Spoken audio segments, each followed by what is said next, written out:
This means you, Dahlia.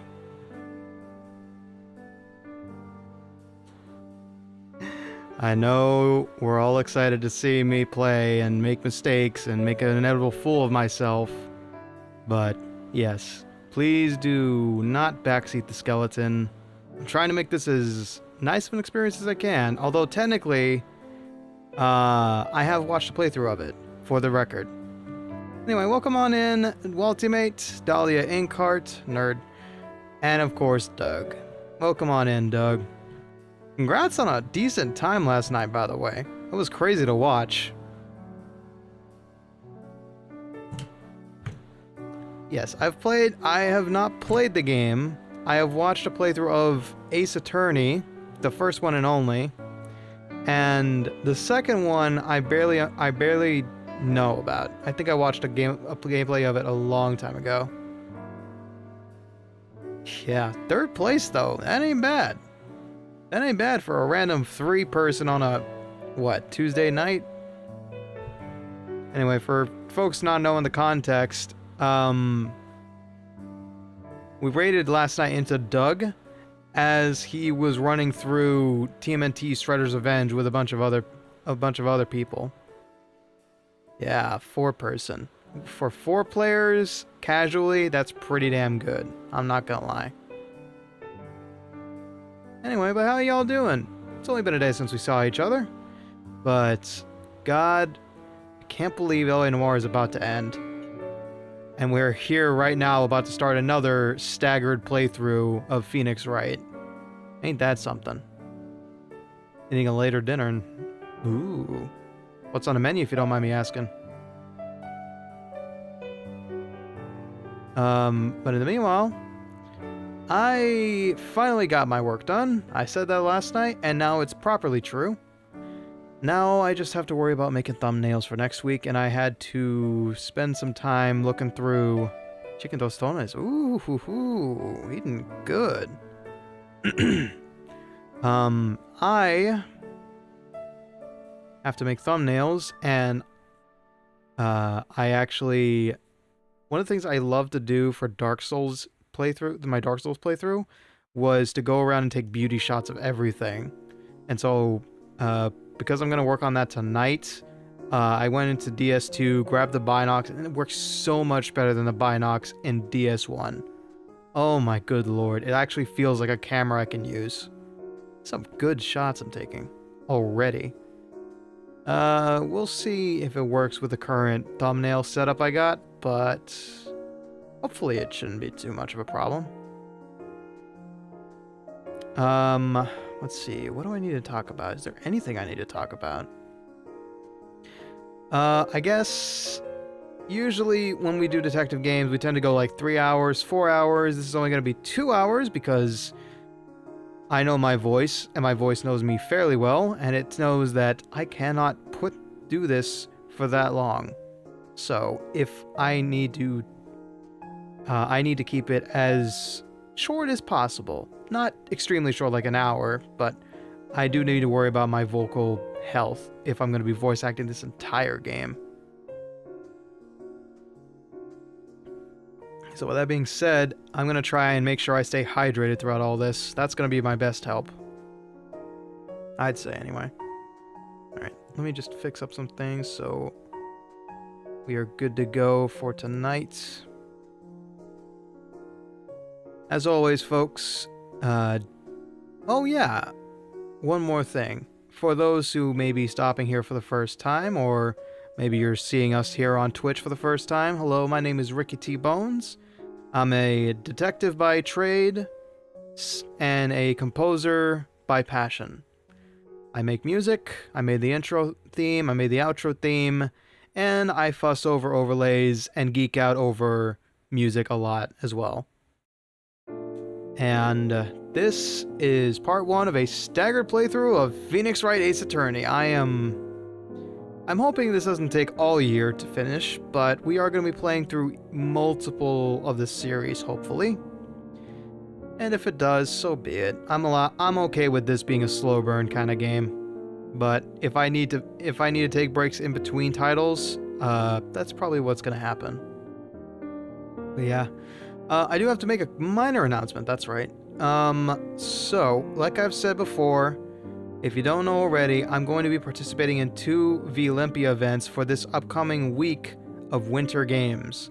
The Vylympia Winter Games is a fundraiser for next year's Summer Games of Vylympia. If you or somebody you know might be willing to help us out in funding next year's activities, there will be a donation link during each live stream where you can help us raise funds for branding, for jersey art, just in general for the niceties of running a competition like that for 2 weeks.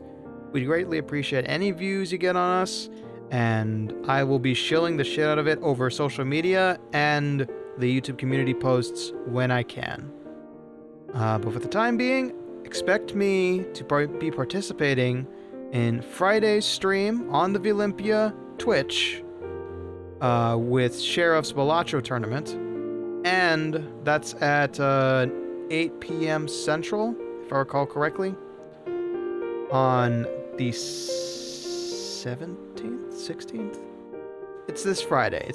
And then on Sunday, my group, the Funny Bones, will be having I want to call it like a marathon. At the very least, a marathon. Maybe a 12-hour marathon. I forget.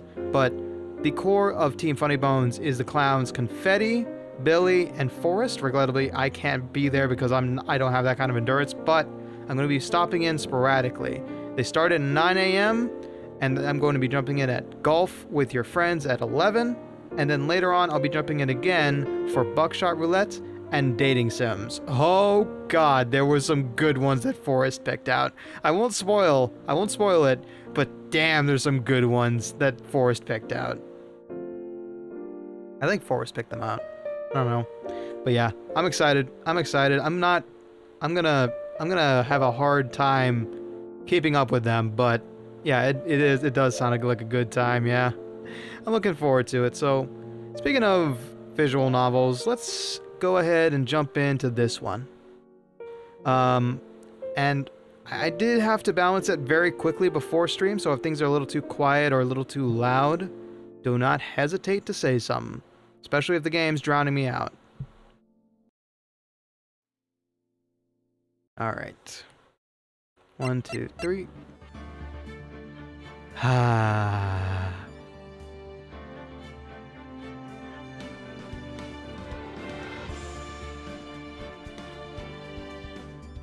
So, you might be wondering, why now? Why play Phoenix Wright now, Ricky? Well, it's very simple.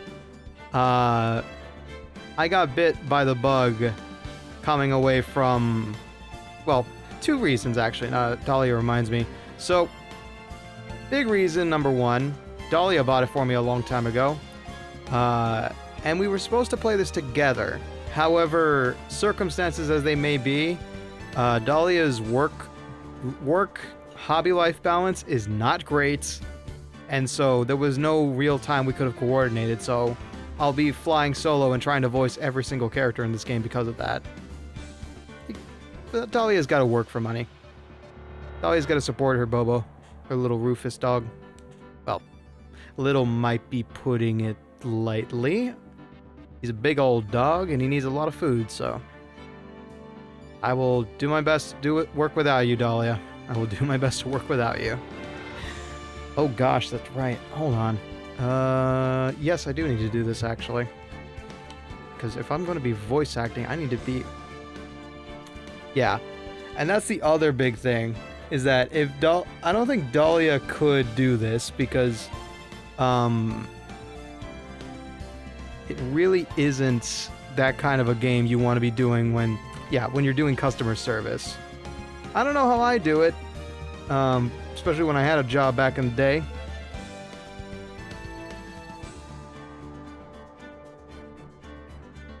Okay. And let me just set this up. I almost forgot I do need to set this up for myself so that I can hear myself properly. When I'm doing a voice acting heavy game, I gotta reroute a lot of stuff. Remember to take regular sips of water. This will be a lot of talking. That it will be, Waltermate. I will be taking plenty of sips. I'm gonna try and take a sip like every 30 minutes at the very least. If I don't refill my water, then I've done something wrong. But all that being said... Hello, Rupee. Oh, man. So, like I said, full disclosure. I've watched a playthrough of Phoenix Wright Ace Attorney, the very first one, several times. I don't remember all the key details, but I do remember the story roughly. But for the sake of anybody tuning in for the first time and watching this series, I'm gonna go into it like I'm going blind, okay? So no spoilers, everybody. No spoilers. Let's worry about anybody who's watching this for the first time. Ooh, almost rolled over my controller wire. Oh dear. Okay. Ooh, alright, alright. My brain is gonna get busted open, I'm sure. Hello, no username. Welcome on in. 'Tis evening for me, so good evening to you as well. Let's begin. Oop, okay, I'm rolling over this. Yeah. I kind of listen to this OST on the regular when I'm working.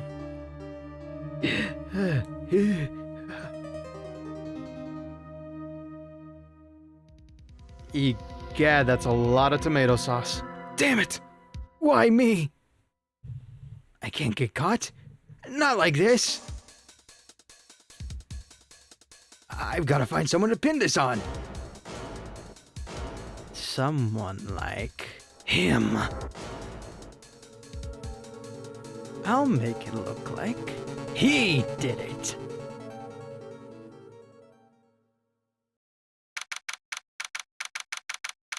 Forgot about him. August 3rd, 9:47 a.m. District Court, Defendant Lobby number 2. Now, I'll let you all know a little nerdy thing about how I do visual novels. I actually have a casting list. Every character we meet in the game, I've written down their name and I'm gonna make a corresponding entry about them. So saw it.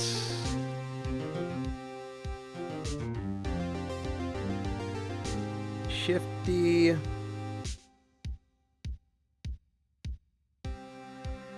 Salesman.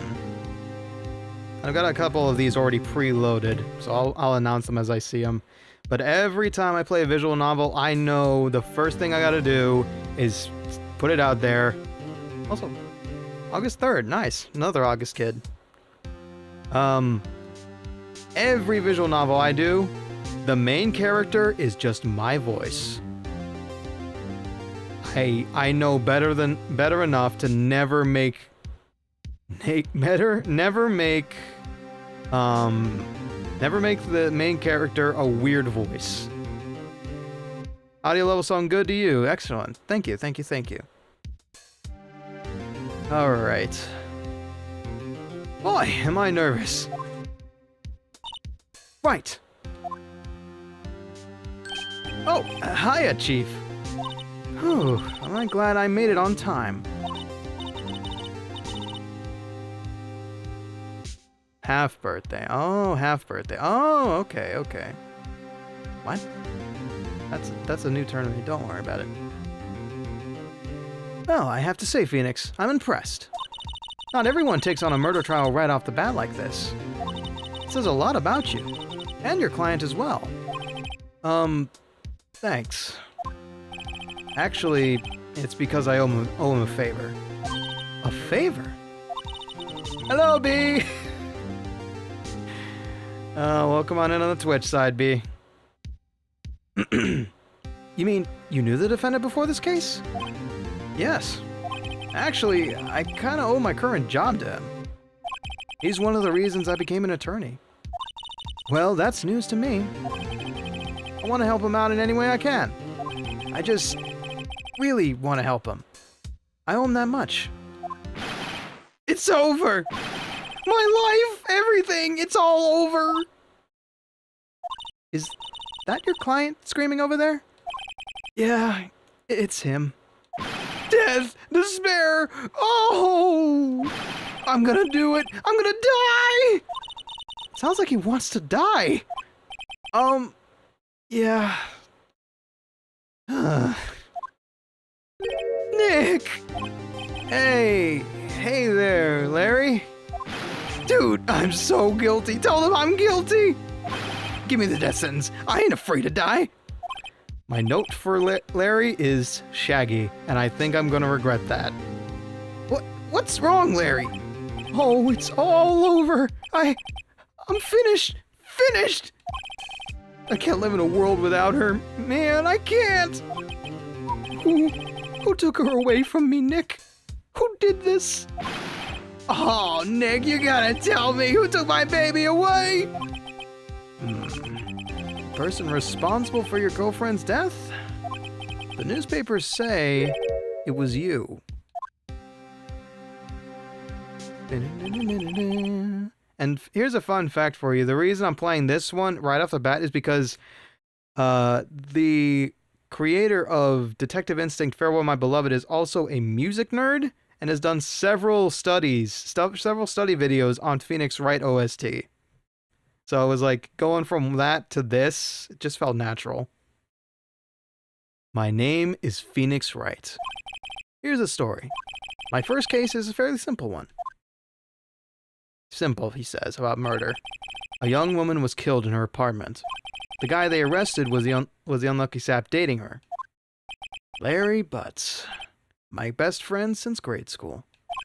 Our school had a saying, when something smells, it's usually the butts. In the 22 years I've known him, it's usually been true. He has a knack for getting himself in trouble. One thing I can say, though, it's usually not his fault. He just has terrible luck. But I know better than anyone that he's a good guy at heart. That, and I owe him one, which is why I took the case, to clear his name. And that's just what I'm gonna do! 2016, damn. Let's see, 10 years ago, actually. Almost 10 years ago. To this day. I should have played this for the month of mystery. My bad. That's fine. This game takes place across several eras of the calendar. August 3rd, 10 a.m. District Court, Courtroom 2. Alright, shake out the nerves, folks. Here we go. Court is now in session for the trial of Mr. Larry Butts. The judge is written down as half-breath with elegance. Mr. Payne. Written down as Mousy Man. The prosecution is ready, Your Honor. The, defense is ready, Your Honor. Mr. Wright, this is your first trial, is it not? Yes, Your Honor. I'm, a little nervous. Your conduct during this trial will affect the fate of your client. In case you missed it, is what ICYMI stands for. Murder is a serious charge. For your client's sake, I hope you can control your nerves. Thank you, Your Honor. Mr. Wright, given the circumstances, I think we should have a test to ascertain your readiness. Yes, Your Honor.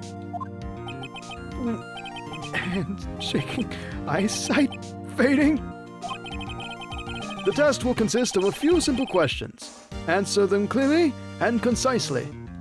Please state the name of the defendant in this case. That would be Larry Butts. The defendant? Well, that's Larry Butts, Your Honor. Correct.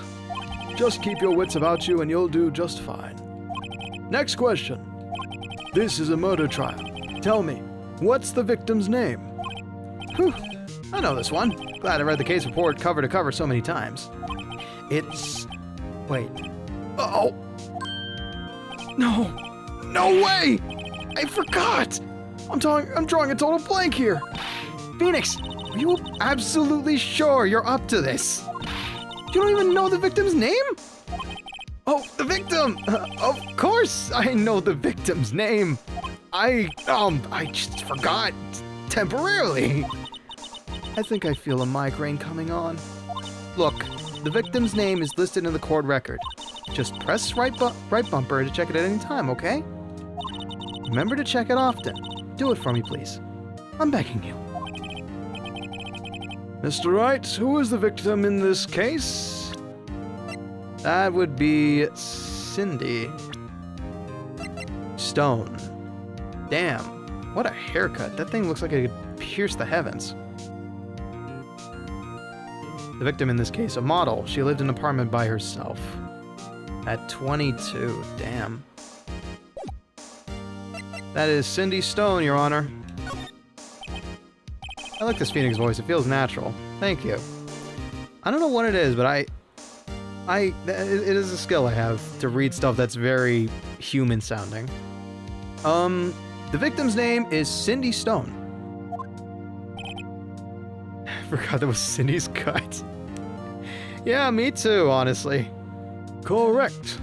Now, tell me, what was the cause of death? Loss of blood due to blunt trauma. Okay. She died because she was hit with a blunt object. She was struck once by a blunt object. Correct. You've answered all of my questions. I see no reason why we shouldn't proceed. You seem much more relaxed, Mr. Wright. Good for you. Thank you, Your Honor. Because I don't feel relaxed, that's for sure. To be honest, Cindy doesn't leave much of an impression as a character. Well, she left an impression on the blunt force, on the blunt object, that's for sure. Whew, there's gonna be a lot of dark jokes like that. Fair warning. Well then, first, a question for the prosecution. Mr. Payne. Yes, Your Honor. As Mr. Wright just told us, the victim was struck with a blunt object. Would you explain to the court just what that object was? The murder weapon was the statue of the thinker. It was found lying on the floor next to the victim.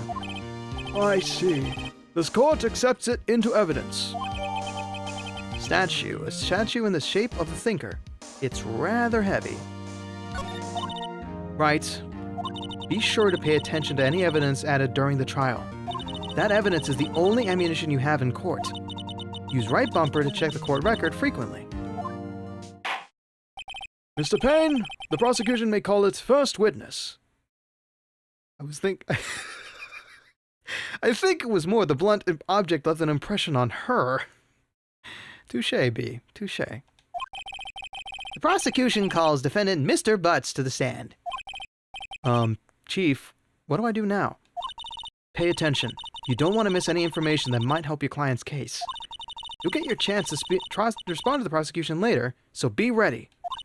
Let's just hope he doesn't say anything unfortunate. Uh-oh. Larry gets excited easily. This could be bad. Hello, Big Chumbuzz here. Welcome on back. More detective stuff tonight. He is a good fella, isn't he? Yeah, me too, Dahlia. I love seamless tutorials. They're great. They don't exist enough. Ahem. Mr. Butts, is it not true that your victim had recently dumped you? Hey! Watch it, buddy! We were great together! We were Romeo and Juliet, Cleopatra and Mark Antony! Oh, didn't they all die? I wasn't dumped. She just wasn't taking my phone calls, or seeing me, ever. What's it to you anyway? Mr. Butts, what do you describe is generally what we mean by, dumped. In fact, she had completely abandoned you, and was seeing other men. She had just returned from overseas with one of them the day before the murder. What do you mean, one of them? Lies! All of it! Lies! I don't believe a word of it! Your Honor, the victim's passport. According to this, she was in Paris until the day before she died. The victim apparently arrived home from Paris on what is that, July 30th, the day before the murder. Indeed. She appears to have returned the day before the murder. Dude, like no way! The victim was a model, but she did not have a large income. It appears that she had several sugar daddies. Daddies? Sugar? Yes, older men who gave her money and gifts. She took the money and used it to support her lifestyle. Dude. Yes, B. We can clearly see what kind of woman this Miss Stone was. Tell me, Mr. Butts, what do you think of her now? Excuse me. Right. I don't think you want him to answer that question. Yeah, Larry has a way of running his mouth in all the wrong directions. If she came home with one of those guys, shouldn't he be a suspect too? Theoretically speaking, yes. However, the day before the murder is when they arrived. So there was an entire night, I believe, before she was murdered. Hold on, let me double check something here. Time of death, 7:31, 4 p.m. to 5 p.m. So they came home on the day before. There was an entire night, and then she died the evening after. So they're in the clear. They were long gone before the murder occurred, I assume. But fair point. Technically, they should be a person of interest that they would normally check with. But they have a open and shut case.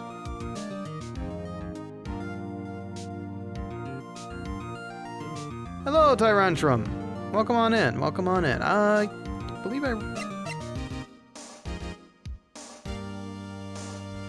the way the justice system works in Phoenix Wright world is when somebody gets arrested for a crime, they're guilty, and so okay, this is, to my knowledge, don't quote me on this, but I think I also saw somebody mention a long time ago that this is how the Japanese system works, this system in game is loosely based on Japanese and American court sessions cobbled together. Way I hear it, courtroom cases in Japan are much more flamboyant and based on a public opinion than just hard evidence.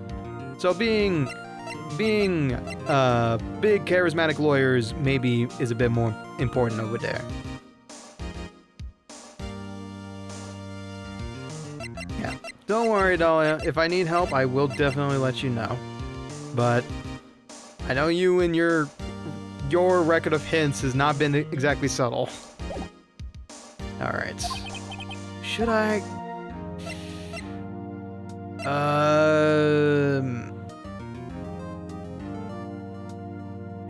If I don't help him, he'll bury himself. Yeah, I know. There's been tons of reacts pulling this game apart. Nobody really likes how the core system in this game works. Yeah, I don't feel great about letting him run his mouth. My client had no idea the victim was seeing other men. That question is irrelevant to the case. Oh! Dude, Nick, what do you mean irrelevant? That cheating she-dog. I'm gonna die. I'm just gonna drop dead. Yeah, and when I meet her in the afterlife, I'm gonna get to the bottom of this. I swear to God, Larry. Thank you, Ultimate. Appreciate the offer for assistance. Yeah, exactly. Typically, any and all evidence is submitted and disclosed before the court is even in session. So it's like there's supposed to be a grand investigation throughout all of this instead of just immediately coming to court with the evidence in hand and presenting it during the case. Typically, it's all laid out, but I digress. This is a game. Not everything's going to be exact. Let's continue with the trial, shall we? I believe the accused's motive is clear to everyone. Yes, quite. Oh boy, this is so not looking good. Next question. You went to the victim's apartment on the day of the murder, did you not? Oh. Well, did you? Or did you not? Well, maybe I did and maybe I didn't.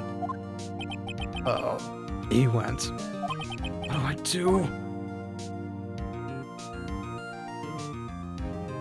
Have him answer honestly. I know. I'll send him a signal. Tell the truth. Yeah, I was there. I went. Yeah, I'm gonna swap his voice. No, that's somebody else.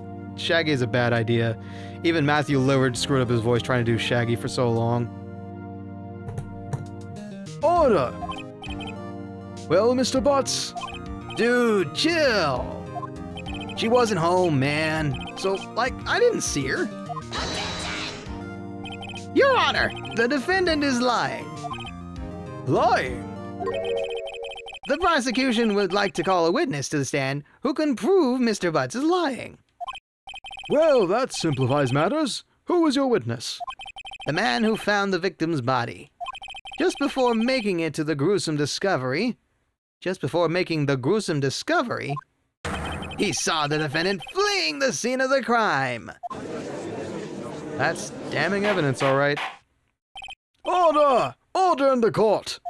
Mr. Payne, the prosecution may call its witness. Yes, Your Honor. This is bad. On the day of the murder, my witness was selling newspapers at the victim's building. Please bring Mr. Frank Sawit to the stand. Sawit. This game is full of puns, and as somebody who is a pun incarnate, I approve. Mr. Sawit, can you sell newspaper subscriptions? Is this correct? Oh, yes, newspapers, yes. Mr. Sawit, you may proceed with your testimony. Please tell the court what you saw on the day of the murder.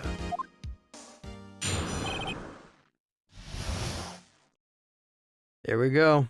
Witness account. I was going door to door selling subscriptions when I saw a man fleeing an apartment. I thought he must be in a hurry because he left the door half open behind him. Thinking it strange, I looked inside the apartment. Then I saw her lying there, a woman, not moving, dead. I quailed in fright and found myself unable to go inside. So I thought to call the police immediately. However, the phone in her apartment wasn't working. I went to a nearby park and found a public phone. I remember the time exactly. It was 1 p.m. That's strange. Time of death was 4 p.m. to 5 p.m. if I recall correctly. Yeah, that doesn't line up already. The man who ran was, without a doubt, the defendant sitting right over there. Your Honor, can I date Larry? Please. He needs a girlfriend at this point. The last one kind of died on him. Winston Payne. I didn't realize. Winston Payne. Damn. Okay, I didn't know that one. And as all y'all know Ricky T. Bones is a pun in itself. Larry, why didn't you tell the truth? I can't defend you against a testimony like that. Incidentally, why wasn't the phone in the victim's apartment working? Your Honor, at the time of the murder, there was a blackout in the building. And I'm not in a sugar daddy's. You know what? Yeah. I'm sure he'll be happy to give you a chance. Your Honor, at the time of the murder, there was a blackout in the building. Aren't phones supposed to work during a blackout? Yes, Your Honor. However, some cordless phones do not function normally. The phone that Mr. Sawit used was one of those. Your Honor, I have a record of the blackout for your perusal. Electricity in a Miss Stone's building was out from noon to 6 p.m. on the day of the crime, so that checks out. Now, Mr. Wright. Yes! Yes, Your Honor? You may begin your cross-examination. Definitely had landlines in 2016. Some of us did. We just never threw them out before then. Cross-examination, Your Honor? All right, Wright. This is it. The real deal. What exactly am I supposed to do? Why, you exposed the lies in the testimony the witness just gave. Lies? What? He was lying? Your client is innocent, right? Then that witness must have lied in his testimony. Or is your client really guilty? How do I prove he's not? You hold the key. It's in the evidence. Compare the witness's testimony to the evidence at hand. There's bound to be a contradiction in there somewhere. First, find the contradictions between the court record and the witness's testimony. Then, once you've found the contradicting evidence, present it and rub it in the witness's face. Okay. Open the court record with right bumper, then point out contradictions in the testimony. Easy peasy. Yeah, some people still use them. Some people have not advanced to the era of cell phones. You would be surprised. Okay. I already know what I need to do. Thinking is strange. Saw her lying there, a woman not moving, dead. I quelled in fright, found myself unable to go inside. Thought to call the police immediately. However, the phone in her apartment wasn't working. Went to a nearby park and found a public phone. If I remember the time exactly, it was 1 p.m. Good sir. That woman was a corpse. At 4 p.m. Objection! And that is Sam Riegel, by the way. For those who don't know. That is Sam Riegel as the original Phoenix Wright. I think. You found the body at 1 p.m. You're sure? Yes, it was 1 p.m. for certain. Frankly, I find that hard to believe. Your statement directly contradicts the autopsy report. The autopsy notes the time of death at some time around after 4 p.m. There was no body to find at 1 p.m. How do you explain this 3-hour gap? Oh, is that? Well, this is trivial. The witness merely forgot the time. After his testimony, I find that hard to believe. Mr. Sawit, why were you so certain that you found the body at 1 p.m.? Gee, that's a really good question. Great job, Wright. Way to put him on the spot. That's all you have to do. Point out the contradictions. Lies always beget more lies. See through one, and their whole story falls apart. Oh, gosh darn it. Hold on. Mwah. That's another bot. Whacked. Wait! I remember now. Would you care to give your testimony again? This time a bit more honest? You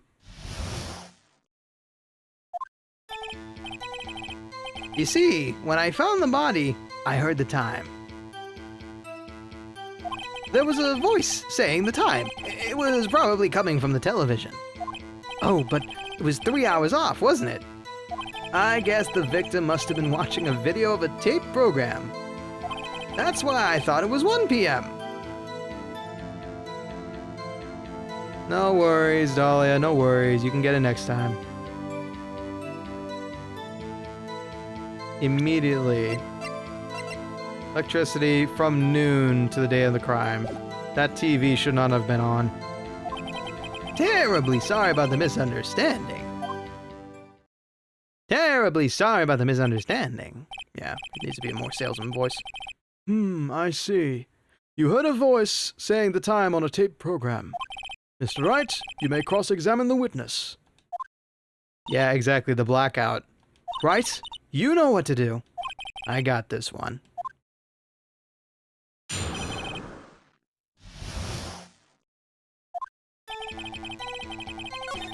There was a voice saying the time was probably coming from the television. Good sir, the power was out. Objection! Hold it right there! The prosecution has said there was a blackout at the time of the discovery. And this record proves it.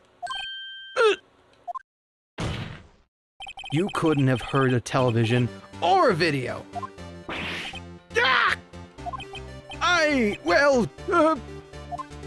The defense has a point. Do you have an explanation for this, Mr. Sawit? Sawit. No, I'm quite puzzling myself. Right.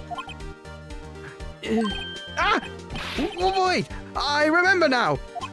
Mr. Sawit, the court would prefer to hear an accurate testimony from the very beginning. These constant corrections are harming your credibility. That, and you seem rather distraught. My apologies, Your Honor. It must have been the shock of finding the body. Very well, Mr. Sawit. Let's hear your testimony once more, please. Last chance, Chucklehead.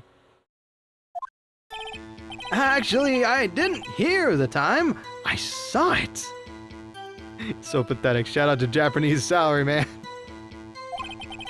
There was a table clock in the apartment. Wasn't there?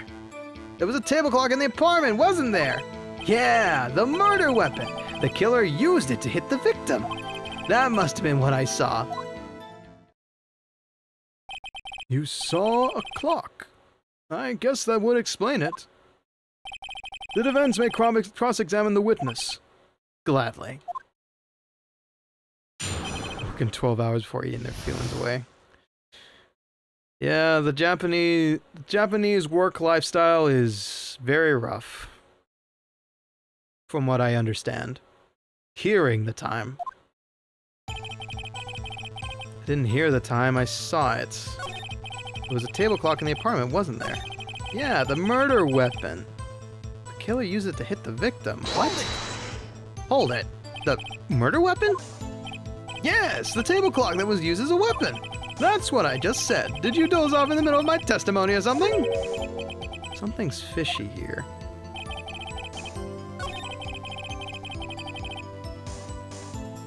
So refreshing to watch someone competent play without getting stumped on every point. I hope I can deliver that. That's definitely a reason I enjoy playing these. Is this it? Yes. Oh yeah, Mr. Suit Guy. I do have to talk about that. In due time. I want to get through this first case. How do you feel about those character designs? They're perfectly fine, honestly. Like they're very well. Okay. So, let me get through this tough part real quick. Wait just a moment. The murder weapon wasn't a clock. It was this statue. Now, how is this supposed to be a clock? You with your objections and your evidence, just who do you think you are? Just answer the question, Mr. Sawit. Now, I will go ahead and talk about the suits really quick. In Japanese culture, it is very common to see 3-button, high button suits like this. So 3 buttons like so that you can't see right now, but it's like vest height level of a window. It is very typical for Japanese because they have long torsos. But in the US, you mostly see 2-button. So honestly, the suits look really good in this game. The perspective really skews how big their proportions are, but they're really good. Just answer the question, Mr. Sawit. Hey, I saw it there, okay? That's a clock. Your Honor, if I may. Yes, Mr. Payne? As the witness stated, this statue is indeed a clock. The neck is a switch. You just tilt it, and it says the time out loud. As it doesn't look like a clock, I submitted it as a statue. My apologies. I see. So, the murder weapon was a table clock after all. Well, Mr. Wright, it appears that the witness's testimony was correct. This is a clock. Do you have any problems with this testimony now? Yes. Your Honor, there is a gaping hole in the witness's testimony. The only way you could have known the weapon was a clock is to hold it in his hand. Yet the witness testified that he never entered the apartment. Clearly a contradiction. Indeed. The witness knew it was a clock because he went in the apartment. You're lying! You were inside the apartment on the day of the murder. Oh yeah? Prove it! Prove I went in there! I'll do better than that. I can prove you were the one who killed her. You struck her with the clock, and the shock of the blow triggered the clock's voice. That was the sound you heard. Order in the court! Intriguing. Please continue, Mr. Wright. Yes, Your Honor. Mr. Sawit, the sound you must have left quite the impression on you. Understandable, since the murder weapon spoke just as you hit the victim. That voice was burned into your mind. That's why you were so certain about the time. Now, what's the meaning of this? This is all baseless conjecture. Baseless? Just look at the witness's face. Would the witness care to elaborate? Did you strike the victim with the clock? That day, I never... Look, the clock, I saw it. Yuck. Chop! I hate you. It was him! I tell you, it was him!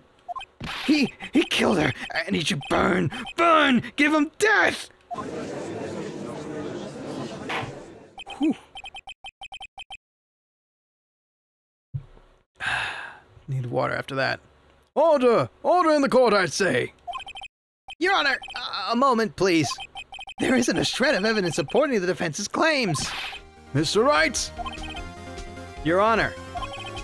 You claim the sound the witness heard came from the clock. Do you have any evidence?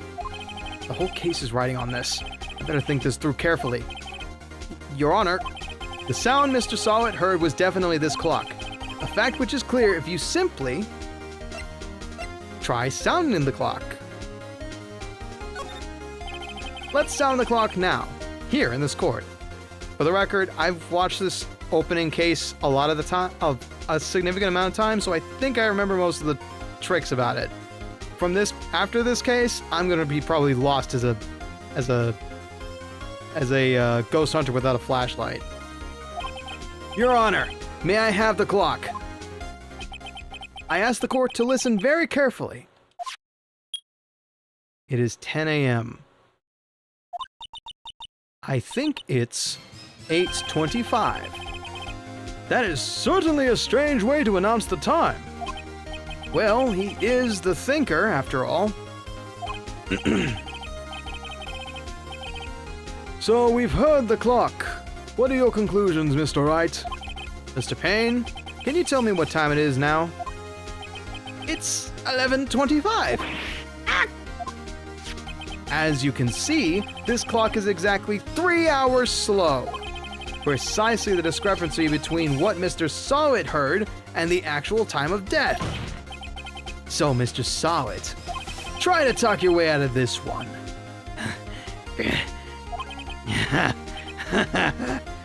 You forgot one thing. Uh-oh, what's he talking about now?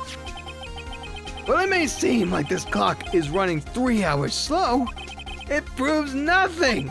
How do you know it was running 3 hours slow on the day of the murder? You can't prove that.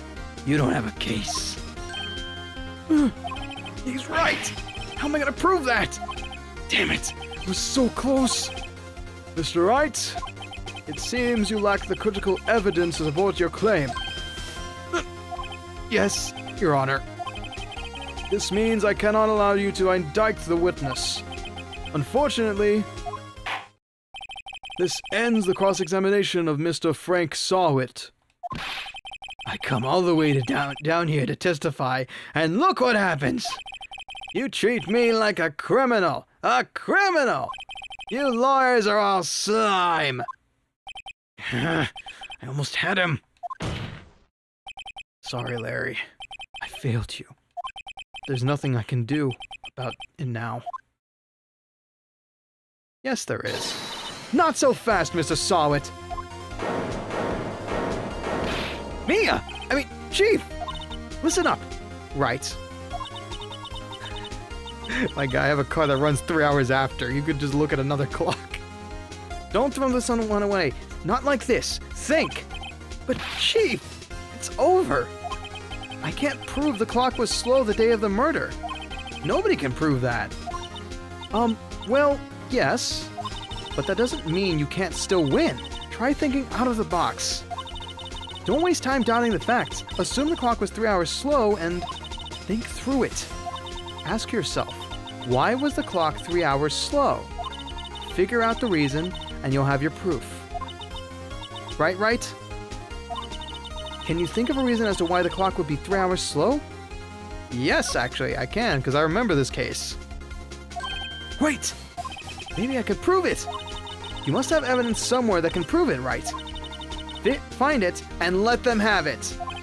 Well, Mr. Wright, you say the clock was already running slow on the day of the murder. Tony, that was not obvious. That was not subtle. Because I know the answer, that was not subtle. Okay, you're being funny, fine. Yeah, and digital analog clocks can run slower than some clocks, depending on how badly you've wound it up. Have you found evidence to support this claim? Of course. There is a piece of evidence in the court record that can prove my claim beyond a doubt. Ha! Tough words! Let's see you pull this one off. Let's see the evidence that proves why the clock was running slow. As Tony said, time zones be funky, bro. The victim had just returned home from abroad the day before the murder. As we all know, the time difference between here and Paris is 9 hours. When it's 4 p.m. there, it's 1 a.m. the next day. When it's 4 p.m. here, it's 1 a.m. the next day there. The clock wasn't 3 hours slow, it was 9 hours fast. The victim hadn't reset her clock since returning home. That's why the time you heard when you struck her dead in her apartment was wrong! Proof enough for you, Mr. Sawit? Or should I say, Mr. Did It?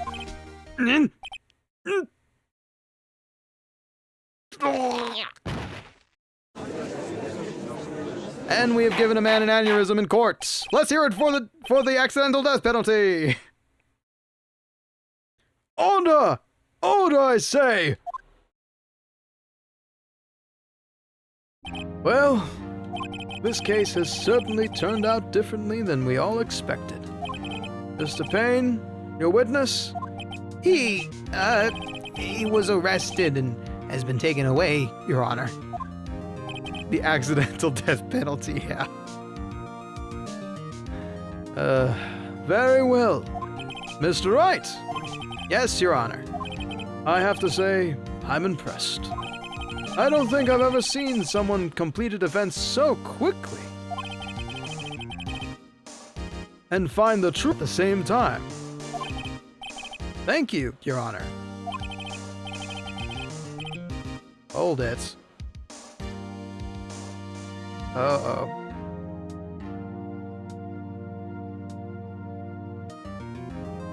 Yeah, I see it. That's OBS doing something funny. Or my internet doing something funny. Hold on. Gonna wait and see if it buffers out. Come on, internet. No, that's the stream, folks. That's the stream. If you can hear me, that's the stream.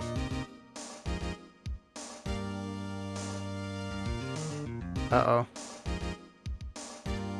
Come on, internet. Work with me here.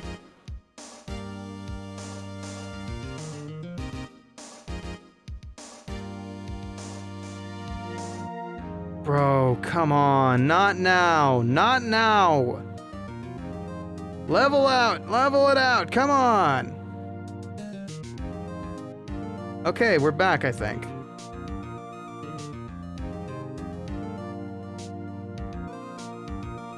Maybe. I don't know. Okay. Yeah, I'm just monitoring this. I think we're bouncing a little bit, but are we back? Okay. We dipped into the red there for a moment. I'm not sure why, but we seem to be okay-ish. And all right. Whew, boy. Grand. Okay. We're just gonna have to work through it, whatever this is. I think it's smoothing out now. Just still seeing an error on YouTube, but okay, I'll do a quick check. Folks on the YouTube side, can you see us? Folks on the Twitch side, can you see us? Give me a holler. This is a story-based game, and anything interrupting the story is not great.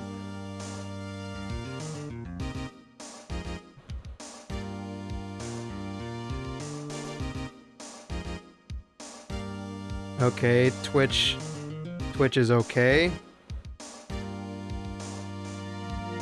That's something. Yes, B, thank you. And oh dear.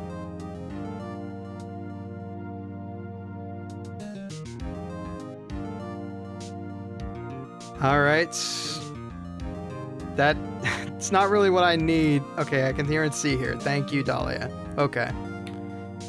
Seems to be okay for now. If anything else comes up, folks, please do let me know, and please do hit the play button and hit the stop button, hit the play button so it refreshes and catches you up where you need to be on Twitch.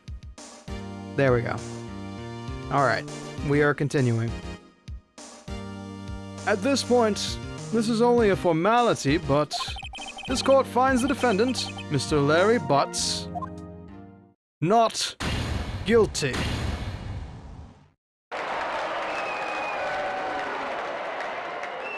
Very nice. And with that, this court is adjourned.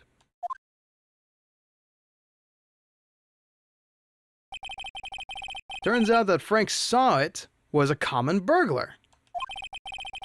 Court stenographer. Those guys, those folks have it. I don't know. Court stenographers have to work shorthand. And they work with very, very interesting shorthand machines, actually. It's like you have to learn a different way of typing and everything. Posed as a newspaper salesman to check and see when people were out of the house. That day, when Larry went to her apartment, the victim wasn't home. After he left, Mr. Sowitz let himself in to do his dirty work.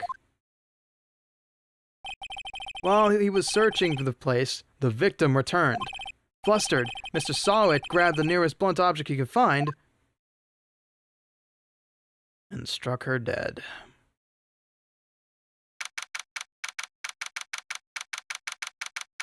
August 3rd, 2:32 p.m. District Court Defendant Lobby Number 2. That court session took 4 hours. Holy shit.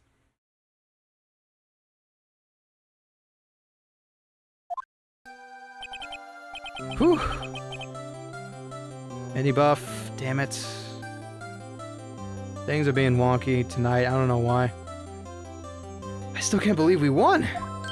Right. Good job in there. Congratulations. Thanks, Chief. I owe it all to you. Not at all. Not at all. You fought your own battles in there. It's been a while since I've seen a trial end on such a satisfying note. I've never seen the chief looking this happy. What is going on? Okay, no, that's consistent. Weird.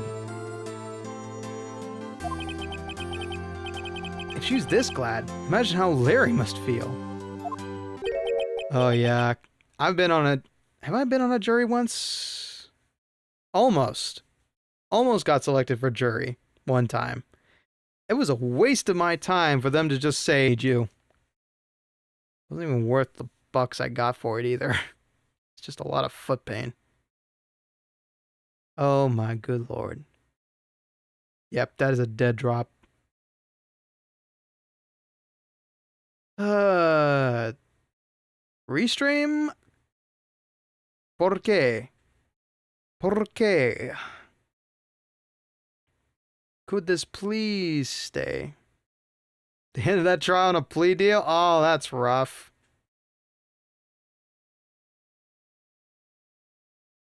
This is strange. Still good on Twitch. Okay. My life is over. Larry, you're supposed to be happy. What's wrong now? Aw, Nick. Don't worry about me. I'll be dead and gone soon. Good. Wait, no! I mean, bad! Bad, bad, bad, bad, bad! Larry, you're innocent! The case is closed! But my Cindy, Wendy's gone, man! Gone forever! Larry, she was a... Nah, never mind. Congratulations, Harry. Harry? Yes, you! I can practically see the headlines now. Harry Butts. Innocent. Thanks for making me say that, game. Thanks. I really owe you one. I won't forget this, ever! Let's celebrate. Dinner, movie, my treat. Oh, no, I couldn't.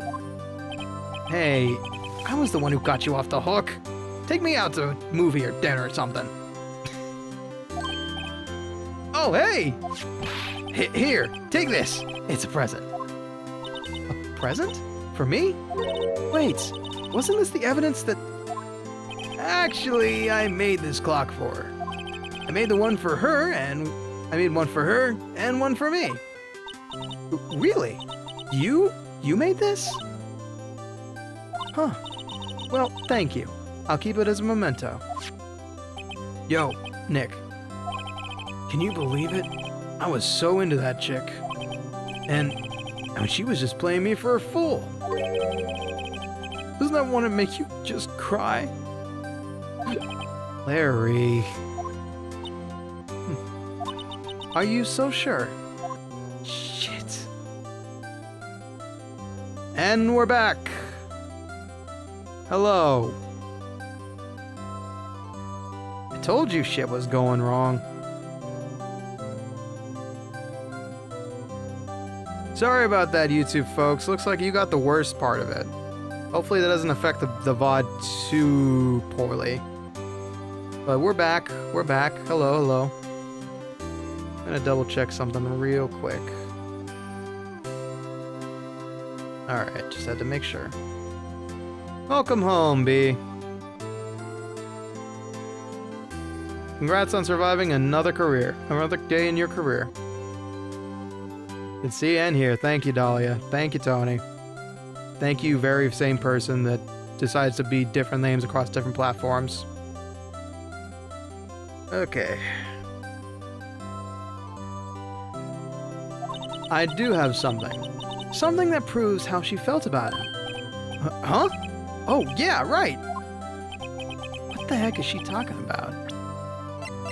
Oh, it's simple. It's the murder weapon.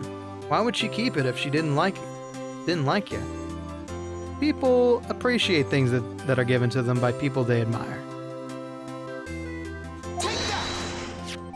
Check this out, Larry. Proof positive you weren't just some chump to her. Huh? What about that clock? What about that clock? This is the clock you made for her, Larry. And she took it with her when she traveled. Whatever, she probably just needed a clock, that's all. You think so? It's a pretty heavy clock to take traveling. Well, make of it what you will. Hey, Nick. I'm glad I asked you to be my lawyer. Really, I am. Thanks. Hope that made him feel a little better. Right? I hope you see the importance of evidence now. Also, hopefully you realize things change depending on how you look at them. People, too. We never really know if our clients are guilty or innocent. All we can do is believe in them.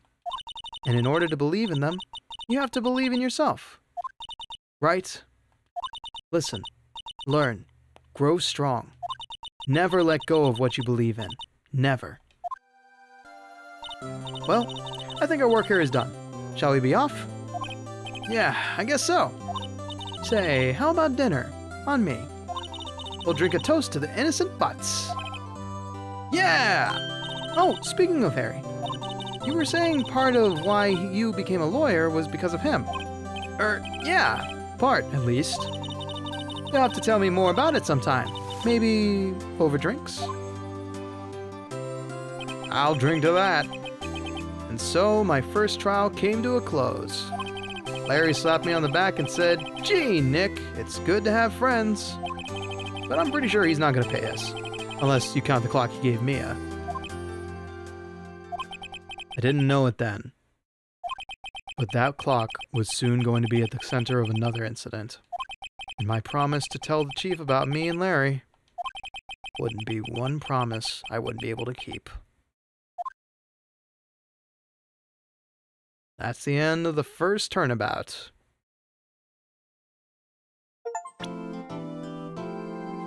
And I'll let you in on a little bit of Ricky lore that I don't think I've really talked about all that much.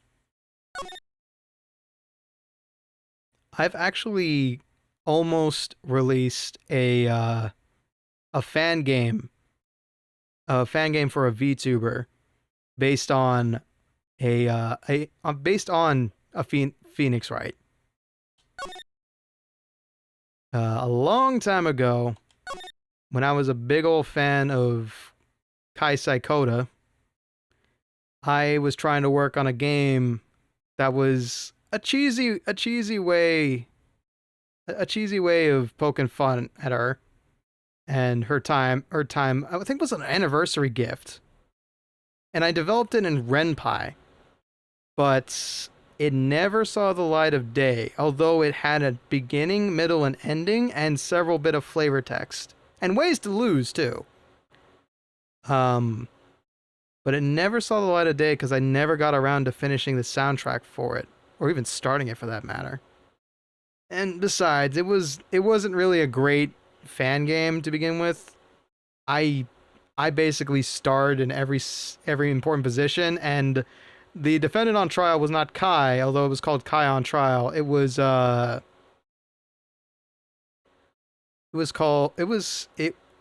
Kai's cutout. I remember doing a coding stream way back when of it, but yeah. It'll never see the light of day, but I did learn how to code in Ren'Py from it, which was pretty cool. I don't know, maybe... Oh, you're perfectly fine. If you have a poorly timed emergency, that's more important than a stream, Ultimate. Don't worry about it. The bot will always be there. Anyway, Larry was innocent, as you'd probably know. Larry was innocent, Solid was guilty, and everybody went home happy. But yeah. It was fun. It was fun to code. It was fun to think in the style of Phoenix Wright games. Even though I've never played one until now, I knew the formula pretty well, so I was able to replicate it using choice conversation trees and paths.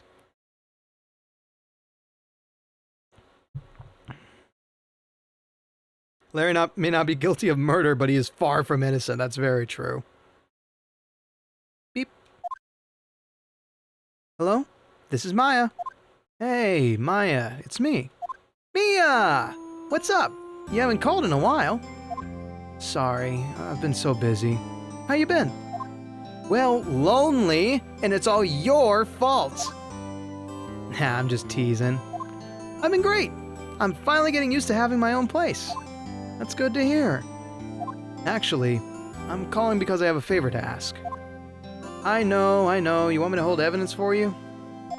Sharp as always. There's a lot of buzz about the upcoming trial. I just don't feel safe keeping the evidence here. I gotcha. So, what is it this time? It's a clock. A clock? Yeah, it's made to look like that statue, the Thinker. And it tells you the time. My webtoon script is heavily based on an Ace Attorney game a friend and I originally planned. Oh yeah, that's right. I don't think you ever mentioned that to me. But yeah. Ace Attorney games are really cozy and really easy to make a parody of. But the cool thing is that the thumbnail I made for this stream in particular, I sourced some random assets way before Phoenix Wright ever made a gallery mode. I sourced some random assets of the full courtroom that I found on DeviantArt. Somebody had just cropped them out, and so I could actually make my own Phoenix Wright game with the actual CGs of the courtroom, the defendant's desk, the judge's desk, the far shots. It's crazy that I have those files on my system. Legally, I hope. And I would only use them for a fan game that was going to be free. So, but that thing never came to fruition. Kind of wish it did, because I did miss out on the chance to give it to Kai. She did graduate after all.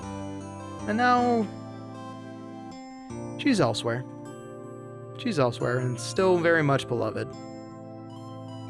I just need to actually catch a certain president's streams.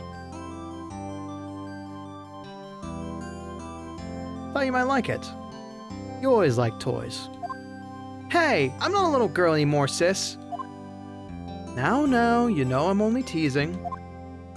I should probably tell you, the clock isn't talking right now. Huh? It's not working? That's lame. I had to take the clockwork out. Sorry. I put some papers inside it instead. Papers? Is that the evidence then? Well, there's a possibility that it might turn out that way. Yes. Can you come by the office tonight, say 9 p.m. to pick it up? I'll be in a pre-trial meeting until then. Okay, sis, but I expect dinner. Something good. Like burgers. I could really go for a good burger. Okay. We'll hit the usual joint. Alright, it's a deal. Okay, sis. See you soon. Yep, I'll be waiting, Maya. The whole assets pulled on the whole site. Nice. Have I ever seen the Ace Attorney abridged parody? Actually, no. I didn't know there was one. I can believe it.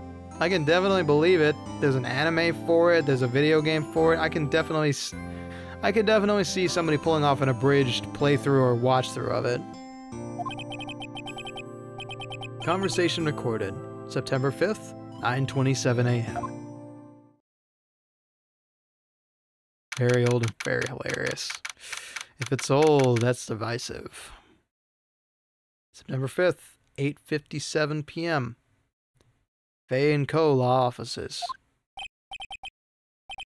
Now, Miss Fay, I'll take what's mine. The papers. I'm sorry, but I can't give you what I don't have. Miss Fay, you are a poor liar. Why, I see it right over there.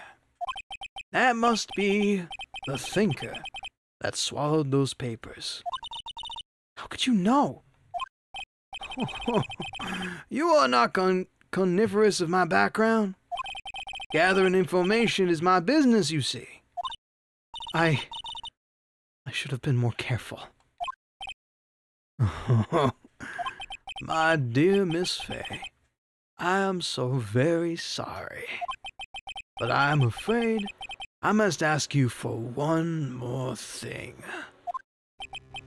Your eternal silence. Farewell, Miss Faye.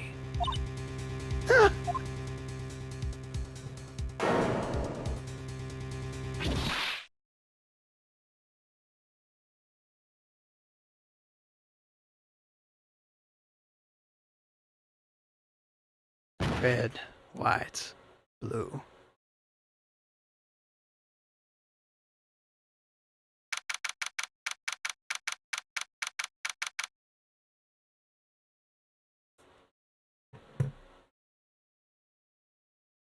Should you tear it? No. Not that one. I just remember we talked about this character that shall not be named just yet. We talked about doing a southern accented lawyer type deal for that character in particular.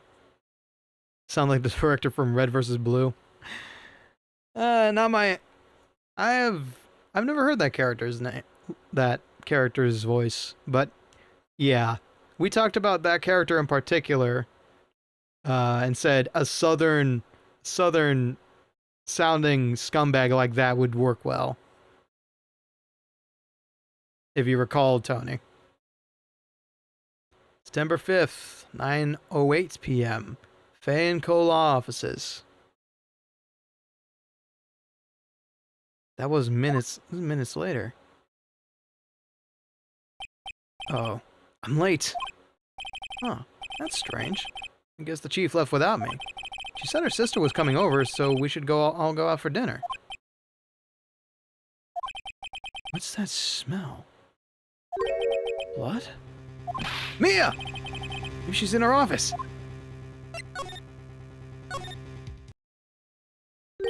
That smell. Blood! Sis. Someone's there. Huh? Chief? Chief? Chief!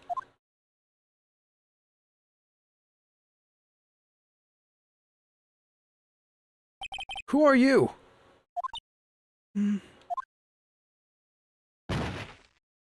Here he comes, my favorite character. The strange girl dropped out cold. I left her lying on the office sofa. I went back to the chief, where she lay under the window. Poor Mia. No, not Maya. Soon. Don't worry about it. Her body was still warm. I could feel it when I held her shoulder. Then, all too quickly, began to fade. Till finally, she was cold.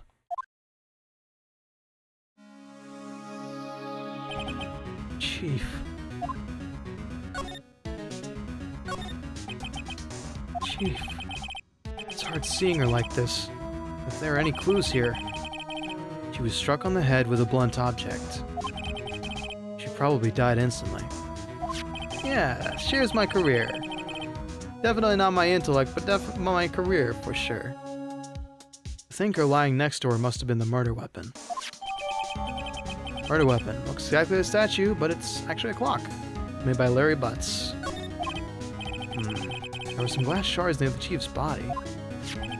Must be pieces of the glass light lying broken. Must be pieces of the glass light lying broken in the back of the room. Glass shards added to the court record. Nothing else that seems like a clue here. A piece of paper. Must have fallen from Mia's hand. What could it be? A word is written on this and is written in blood on this scrap of paper. Maya?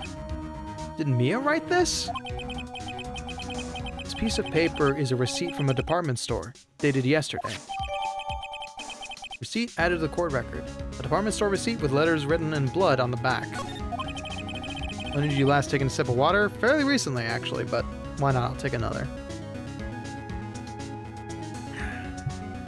Glass light stand, yeah. I think that's enough snooping around for now. I better call the police and find out what that girl was doing here.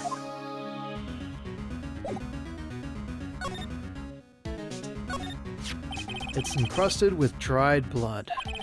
How ironic that this became the murder weapon. Again. Some shards of glass are scattered on the floor. They seem to be the remains of a glass light stand. It's painful to look, but I have to, for Mia's sake. She was hit in the head with a blunt weapon. Probably died instantly. There's a large building right across from the office. The Gatewater Hotel. A nice, luxurious place. Alright, just double checking everything. Never be too sure.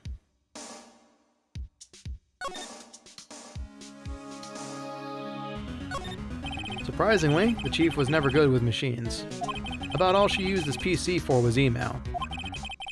Yeah, I know, Gatewater. Yeah, it's...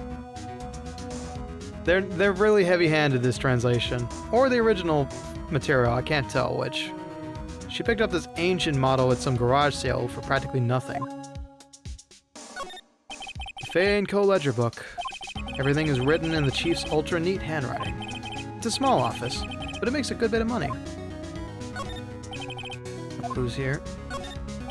Perfectly normal office desk. The chief had a very particular policy about office decor.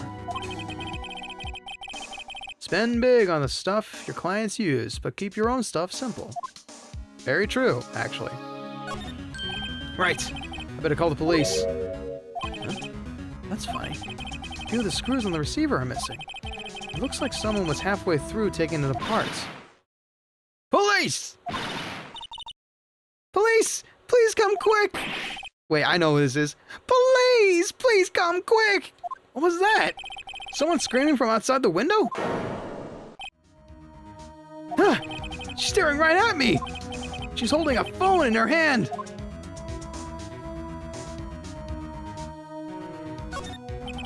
The phone receiver is missing a few screws. I better not use it.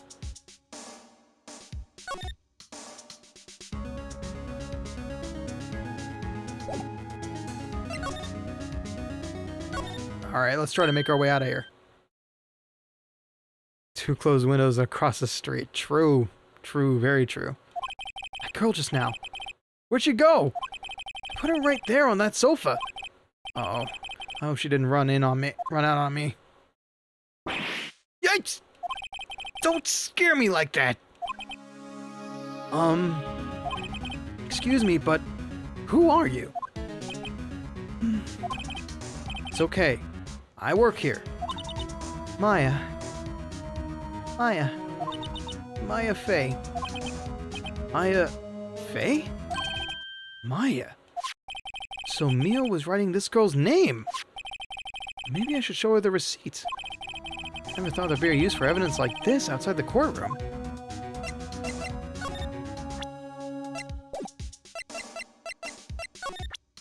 Here we go. Before Mia died, she wrote a message with her own blood. She wrote it on the back of this receipt. That's my name! Why? Why would she write my name? Please, just calm down. Why would Sis write my name? Oh, now I've done it. It's the fuzz! People thought the grape juice was essentially the thing. It was literally... Yeah. So there's not really much chance she would have lived to write her death wish in blood. Police! Sounds like they're coming this way. Freeze! Police! There he is. All right, I'm Dick. I'm Detective Dick Gumshoe. See? Gumshoe? What an odd name. That is also a nickname for investigators. We received a report from the building across the way, see? Got a person saying they saw a murder. Must have been that woman I saw. Anyway, I don't want neither of you moving 1 inch, okay? Great. Just great. Maya, Wait, she wouldn't have... Nah. Also a name for a detective, yeah. Whoa! Excuse me! Eek! The word Maya here mean anything to you? That's my name. What? The victim drew this here note in her own blood, see? With her dying breath, she wrote down the killer's name. Killer? I'm not... Case closed. You're coming with down to the precinct, ma'am. What?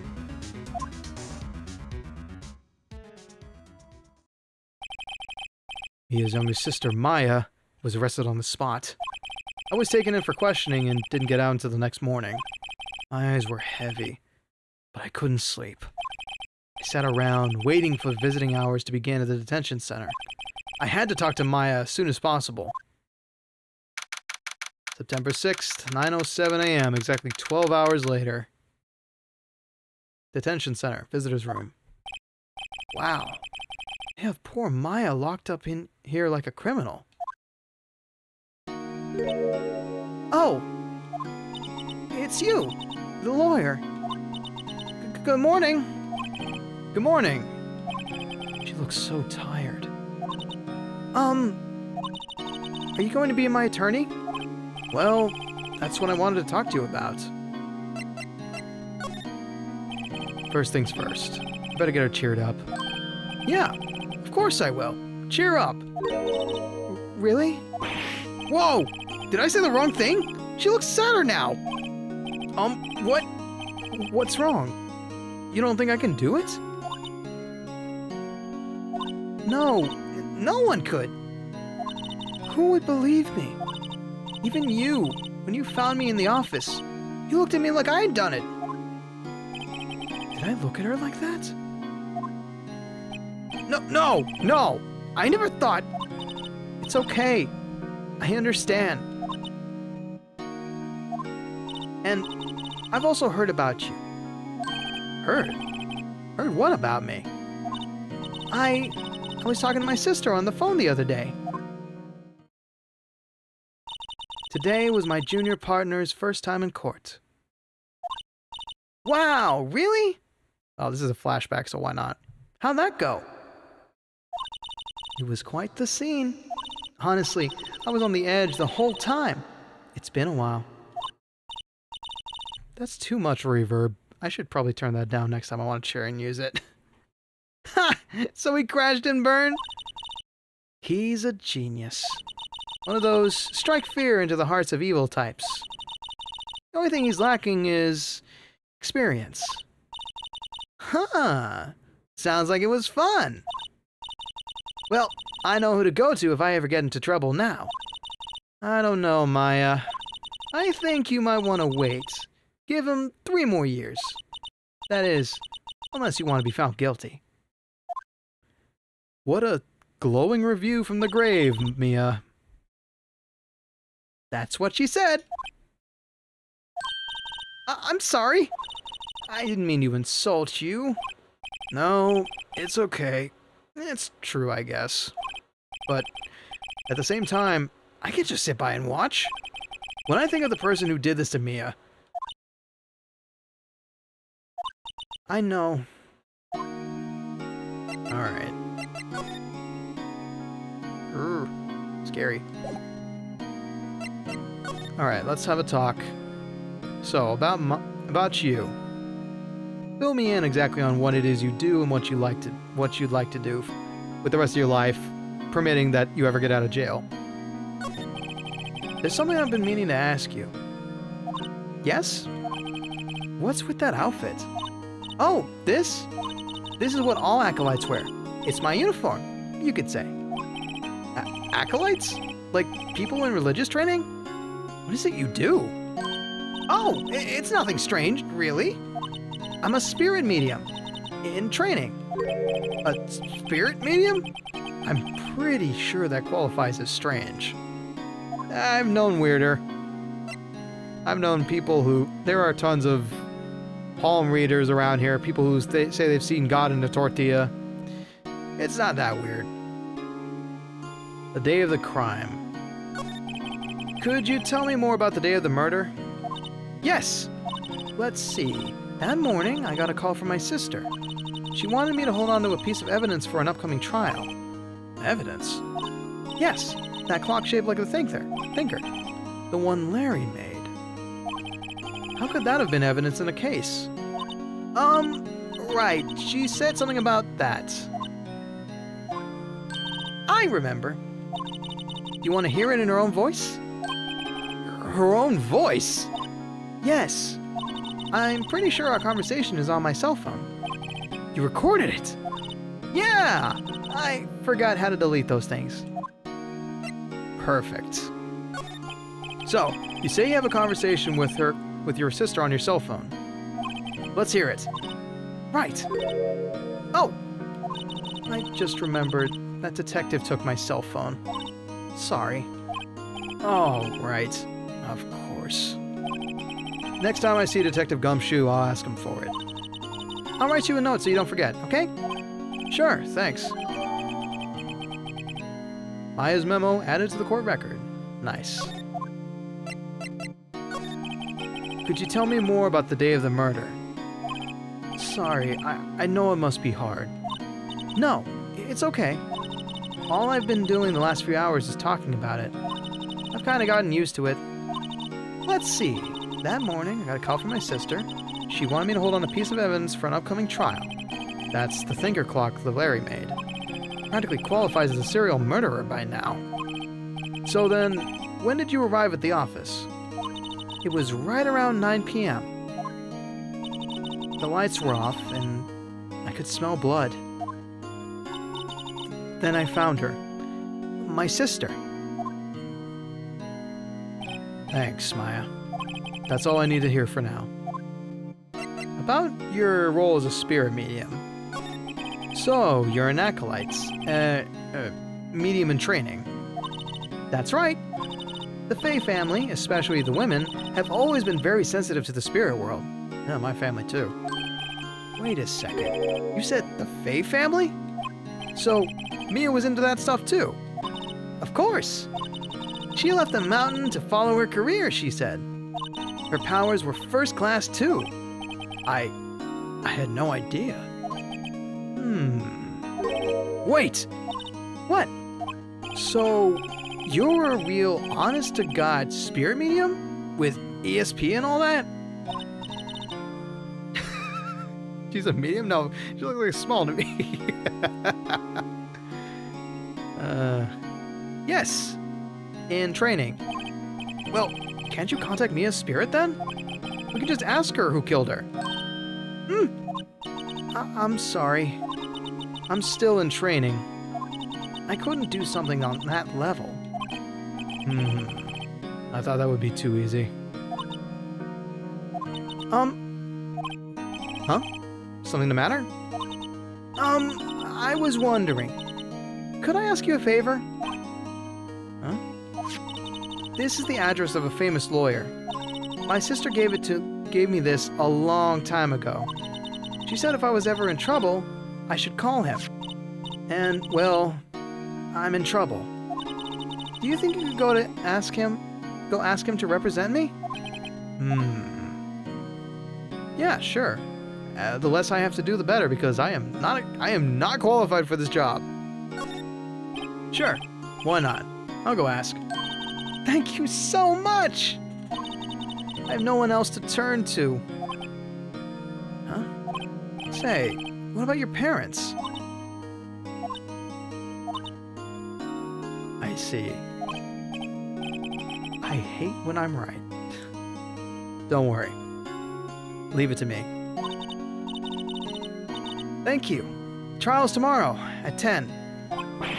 What? Tomorrow? Tomorrow.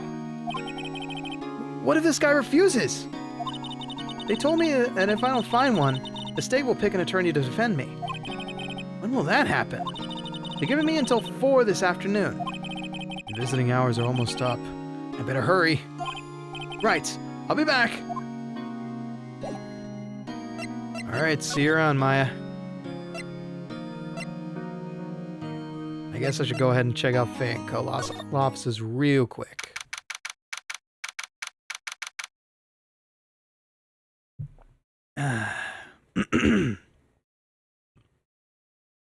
Alright. The office is filled with police officers. They're all busily searching for clues. Hey, you there! This is a crime scene, pal. No trespassing. Oh, sorry. Don't I know you from somewhere? Wait, you're that bus guy, aren't you? No, Phoenix Wright. How could anyone mistake me for Larry? Ah, guess I got the wrong name, Mr. Wright. Sorry about that. That bus guy, he was a killer. And you're no killer, right? He was proven innocent. Right. And you were Detective Suede Shoes. Oh, God, Suede Shoes. That's a mistake and a half by itself. Suede, y'all know Uggs, right? Suede picks up every freaking thing. I don't understand why anybody could wear suede shoes. Detective Gumshoe, I presume. Gumshoe, wasn't it? Dick Gumshoe? Right, at your service. Hang on, that's Detective Gumshoe to you, pal. Yeah, that's Detective Bones to everybody else, but nobody remembers that part. Anyway, get the name right. And don't go calling me Dick. Hey, Dick, get over here! Yes, sir. Be right there. You're her lawyer, right, pal? If you got business here, you better do it quick. Whew. He thinks I'm Maya's lawyer. Yeah, totally. Just, ignore the detective's badge under this jacket of mine. Let's you and I have a talk. About the victim. About Miss Faye. Did you do an autopsy? Oh, you want to know the results, eh? Yes? Now don't you look at me like that, pal. It's no use. She might have been your boss, but that doesn't mean you get any special treatment. Alright. You can see here the report, but that's all. Excuse me a moment.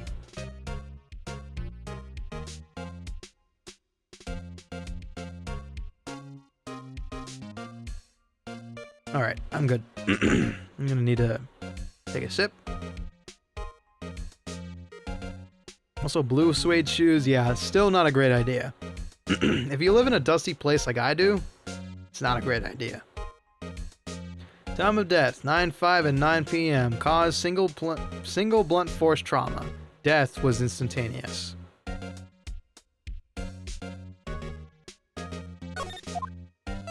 And the suspect you apprehended in the case? About Maya. Yeah, I'm looking forward to the trial. Sorry, pal, but this is one trial you aren't gonna win. Why do you say that? The city's put Prosecutor Edgeworth on the prosecution. Edgeworth. I'm sure you know what that means. You being a lawyer and all. Prosecutor Edgeworth. That's right, pal. Mr. Miles Edgeworth himself. Wait, you do know him, don't you? Of course I do. I know him. He's a feared prosecutor. He doesn't feel pain. He doesn't feel remorse. He won't stop at nothing until he gets his... He won't stop until he gets his guilty verdict. Aw, don't talk about him that way! You make him sound barely human! Twitch ain't cooperating on your laptop. Oh, I'm sorry about that, B. That's a shame. Still, I'm afraid this pretty much decides the case. So, Edgeworth is on this one. He hasn't lost a case since he became prosecutor at the incredible young age of 20. Of course, there are rumors of back alley deals and forged evidence. All I know for sure is that Edgeworth hates crime with an almost abnormal passion. I never imagined I'd be facing him so soon. Well, thank you very much. I'm gonna have a look around, if that's okay. His favorite potted plant. I remember it had this bizarre name no one could ever remember. Cordyline stricta. Cordyline stricta, pal. Who was that? Cordyline stricter, pal, the plant says.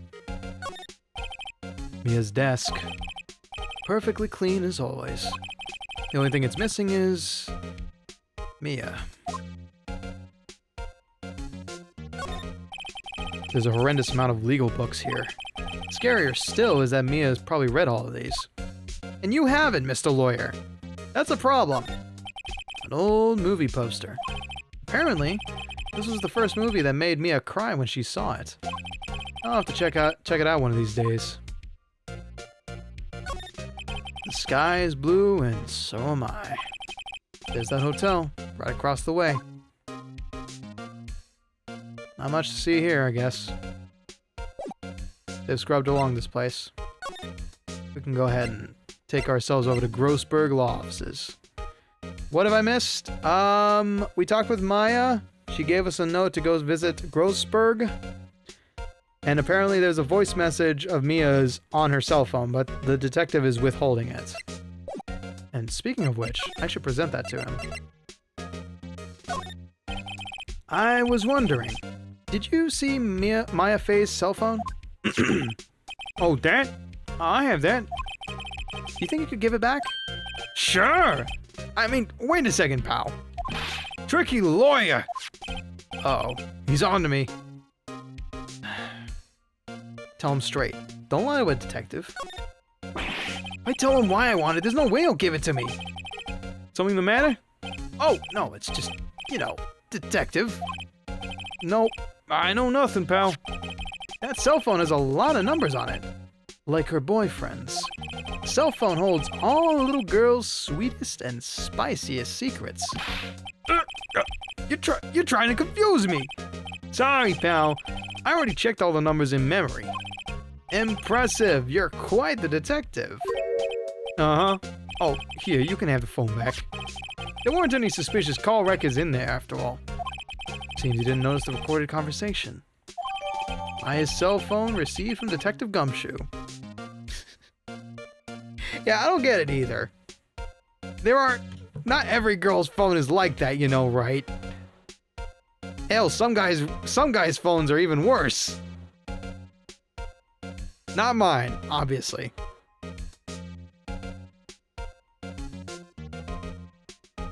Anyway, holds conversation between Chief and Maya.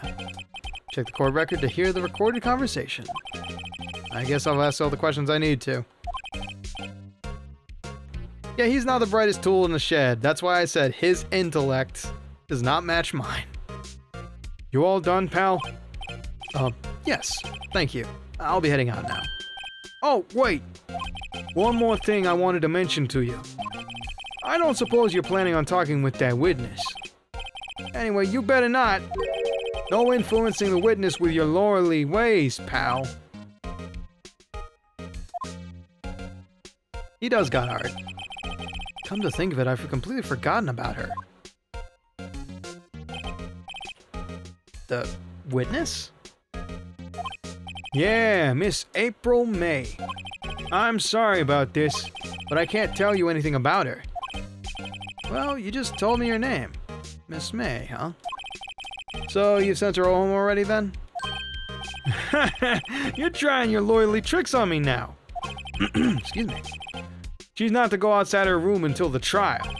So, she's still in the hotel across the way. I guess I should know better than try to get a detective to leak information.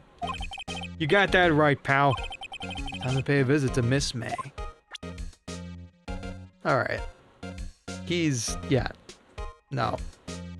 Loyalty tricks abound. Anyway, the only thing I have on my phone is a bunch of spam messages, conversations with Mama Bones and Papa Bones and several other family members. I ain't got shit. He may be stupid, but he's got the heart, yes. Alright. Let's see. Ah, okay. Exactly what we already know. Alright. Let's move right along to Grossberg. I'm sorry, what? Gumshoe counts as a himbo? Shit, he does.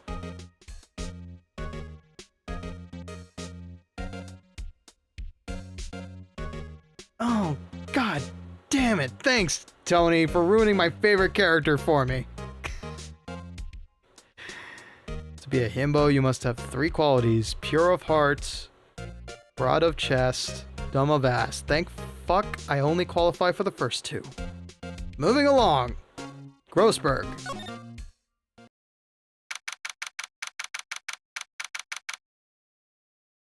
September 6th, Grossberg Law Offices. According to the receptionist, the big boss is out. She couldn't say when he'd be back. It'd be hard to keep track of everything when you're a famous lawyer. Not to mention run an office like this. I guess I'll just have to come back later. Damn. Well, let's have a look around while we're here. A table for clients. An elegant ebony case. And if I'm not mistaken, that lighter is made of solid gold. Even I can tell someone here he's got money to burn. Even I can tell someone here's got money to burn. Speaking of that painting. That painting's been bugging me ever since I stepped in here. The oil paint is so thick, it's practically giving me a stuffed nose. I'm sure the price is nothing to sneeze at either, for that matter. Nope. A solid mahogany desk. This wood has been polished to a deep luster. And expensive-looking mahogany bookshelves filled with expensive-looking books. Funny. They don't look like they've ever been read. Just for decoration. Just like frickin' albums. Everybody buys them to put them on their bookshelves for their Zoom calls. Also, is that mahogany? God damn, this guy knows his shit. Okay. Let's move out of here. To the Gatewater Hotel.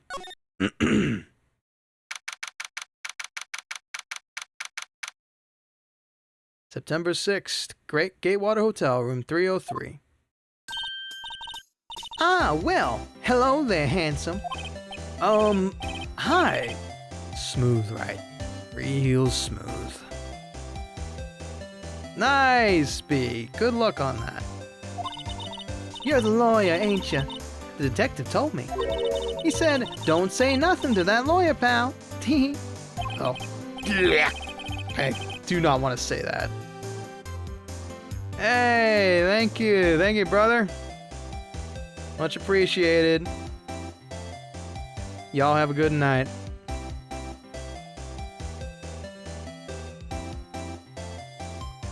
Memo to self. Thank Detective Gumshoe for making my job harder. Gee, this is all like something out of a movie. It's all so exciting, I can hardly contain myself.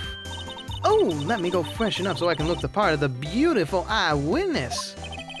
I pity the lawyer that has to cross-examine this one.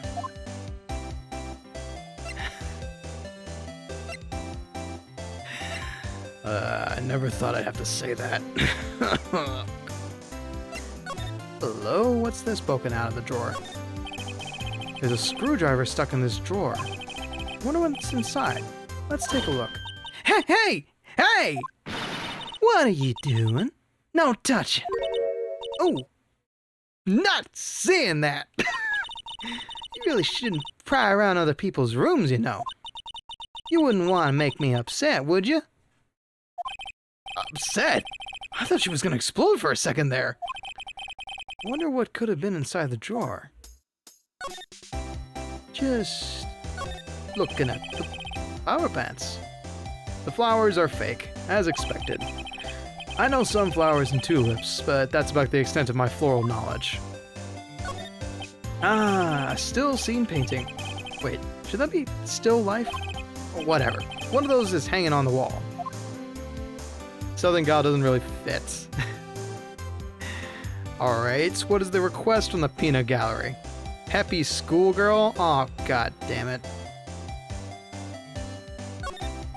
The late summer sunlight streams through the window. With 2 glasses. The Fay & Co. Law Offices building, of course. You can see the inside of the room pretty clearly from here. I think it would be a little difficult to recognize a face from this distance, though. A bottle and 2 glasses are on the table. Somebody must have been staying with her.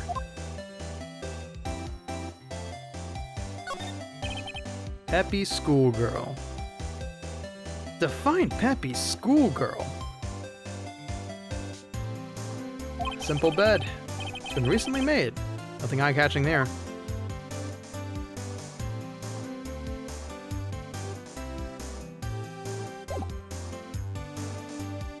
Alright.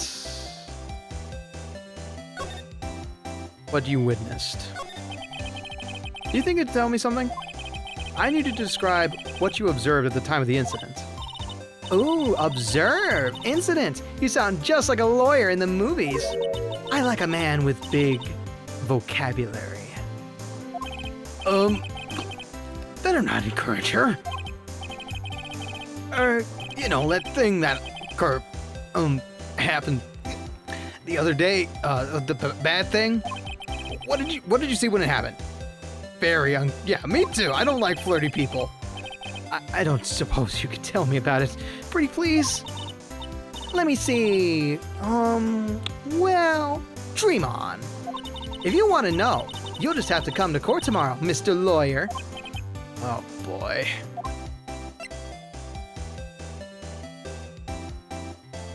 Miss, could you... just who exactly are you? Oh, Mr. Lawyer, are you hitting on me? No! Hey! I'm just doing my job here. Well, you know, you're cute when you blush. Believe me, this is the first time when I'm live I've blushed this much.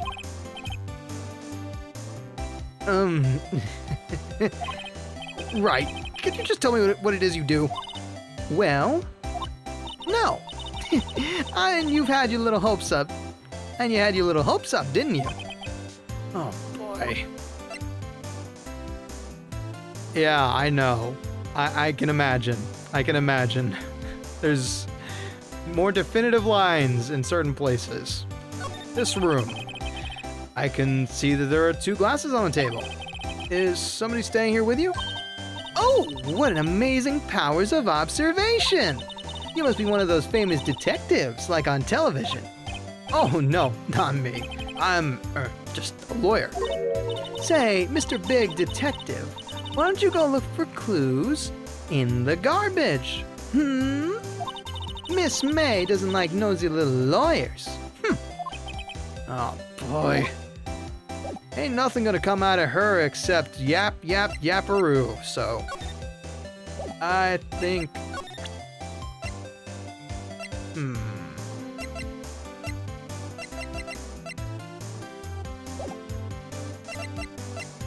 There's not much else for me to do here. I best go back to the detention center and talk with... Or maybe I can check out Grossberg, see if he's back yet. Seems like Mr. Grossberg is out. Well, maybe I should just wait for him to come back. Ahem! That wasn't the most over-the-top clearing of the throat I've ever heard! Aha! So you're the one they say have been looking for me. Yes, that's me. It looks even grander than I imagined. That badge on your collar. Ah, so you're a lawyer, are you now? Yes, well, yes. And what do you want? I'm not particularly busy these days. Please proceed. Not busy? And how come no one could get in touch with you? Is something the matter? You came to see the one and only Marvin Grossberg, did you not? Well, here I am, boy. What do you want? Out with it. Well, sir, actually, it's about Maya. Maya Fey. Yes. Maya Fey. Go on. Why the strange reaction? I'm really quite busy here, son. I can't go taking cases on a day's notice. No, it's quite impossible. Wait a second! How did you know the trial was tomorrow? Anyway, I'm afraid it's entirely impossible for me to represent her. Sorry. End of discussion. What's going on? He refused me even before I even got a chance to ask him. What do I tell Maya? Alright. Out with it. Why are you so staunchly against helping Maya? Her sister's dead, for crying out loud. How can you just refuse her like that? Please tell me why you won't take the case. Well, you see, it's just... I'm busy, you see. But the client is Mia Fey's sister. Mia trusted you. She knew her sister would be in good hands. Yes, of course, I know that. However, I'm sorry, but I must refuse. Sorry. Goodbye. Creep. Fine. I don't have time to argue with you anyway. I'll go look elsewhere. Think not. Huh? Did you say something? I think not, I said. What do you mean? I'm terribly, terribly sorry.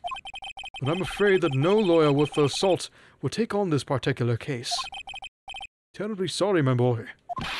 Why? I cannot say.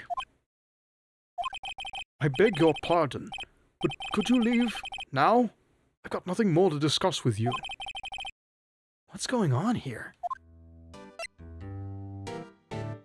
Let's talk about my dear, beloved, and departed chief for a second. How did you know Miss Mia Fey? She worked here a long time ago. Quite the apprentice, that one. Learned my techniques in the blink of an eye. She left one day, quite suddenly. She had a mission, you see. A mission? You could see it in her eyes. She followed it with a burning passion. Never looked back, that one. That painting must be worth quite a pretty penny. Must be very busy. That's quite a painting. Aha! So you noticed. It is my pride and joy. Impressive, isn't it? Well, isn't it? The color of the sky, the hue of the sea, the weave in the straw hat. It's worth at least 3 million. I have no intention of parting with it, of course. No, I won't sell it. Not even to you. I wasn't interested. It's not for sale. I'm not buying.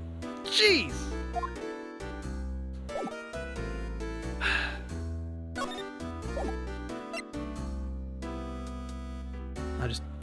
There's a siren in the distance, so am I.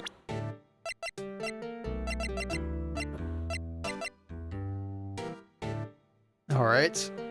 Just curious, what happens when I do this? Very sorry, but I've got nothing to say regarding this matter. Damn, that's cold.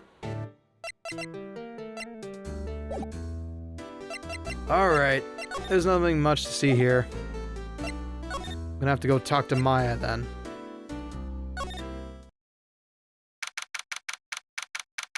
Yeah, everybody in Phoenix Wright games are weird. That's the charm of them. September 6th, 3:42 p.m. 18 minutes before the deadline.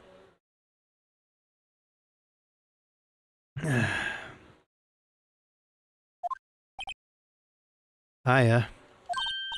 Oh, you're back! Did you find the lawyer?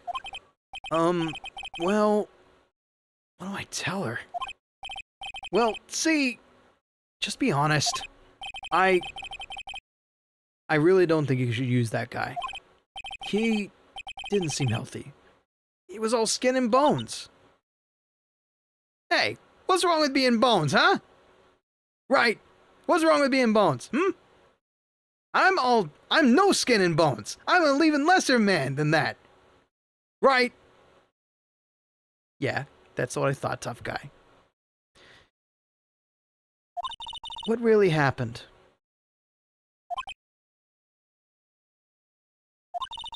You don't mean he refused to help? Yeah, but are you a lawyer? I'm currently moonlighting as one, aren't I? Just let me borrow Wright's badge real quick, and presto, I've passed the bar exam. No question. No, I am not a lawyer, and at best, I'm a rules lawyer for D&D. That's about it. Saw right through us, yeah. I see. I've been abandoned then. Hey, now. What about your family, though?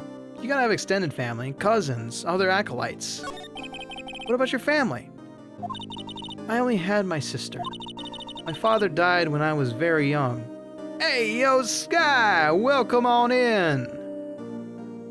We are in the middle of a very depressing scene, and I just said, hey, yo, Sky! Like a DJ. I would do my actual DJ voice, but that would destroy my throat. We're knee deep in the second case, amigo. How you doing? Hope you're having a good evening. My father died when I was very young, and I don't know where my mother is. Don't know? So she could still be alive? What about your mother? God. The second I said your mother like that, I immediately thought of Nolan North's impression of one of his uncles. Like, it was back in Retro Replay, and every time he did his uncle's voice, he always started with, "Your mother was a very nice woman." Very nice, very nice. I'm good, just a tired and dreary day. Well, you got the right place and the right time to be relaxing, for sure.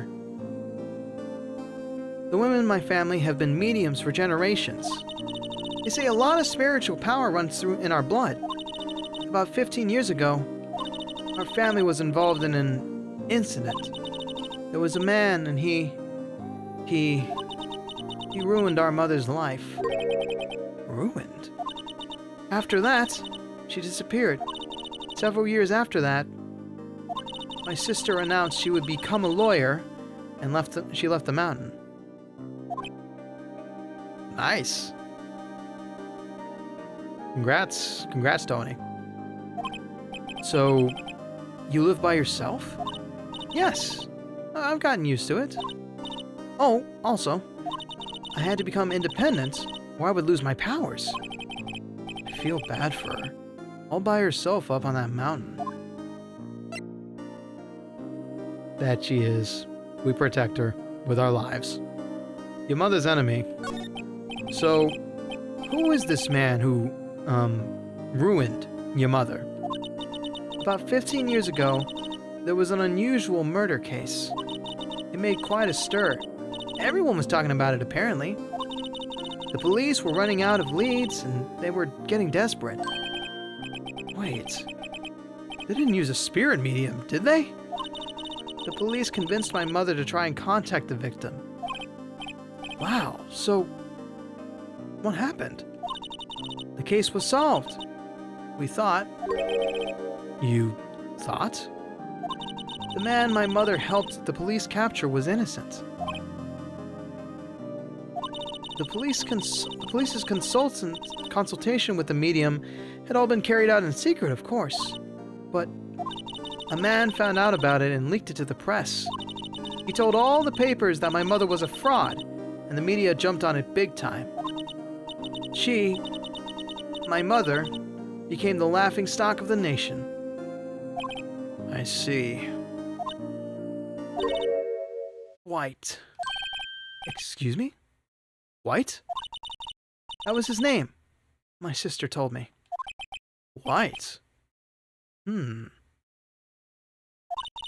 Just a little longer now, before the state-appointed lawyer comes, I guess. 4 p.m. Time's up. What should I do? Do I just leave her and go home? No! We are this invested. We have spent so much foot time. We don't leave our dead boss's sister hanging. We defend. I've made up my mind. I'm going to defend you whether you want me to or not. Why? Why? Well, I can't abandon you. No one is as sad as a person without any friends. I know. I've been there. A long time ago. Whew, that hits too close to home. Why did I become a lawyer in the first place? Because someone has to look out for the people who have no one on their side. Maya, I won't abandon you. You can count on me. That's so kind of you.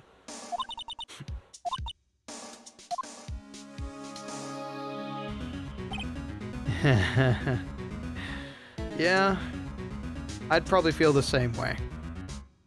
Well, let's fight this one and get you out of here. Right, thank you. Whew, you smiled at last. She looks like an entirely different person. One last question. You are innocent, right? Yes! And I trust you. So you trust me too, okay? It's a deal. So, what next? There's something that's been bugging me. Just what was inside that strange woman's drawer? It was when I tried to look into that drawer that she got all defensive. There has to be something in there. Okay. Oh yeah, I should probably hand you back this. Present. Oh. This one.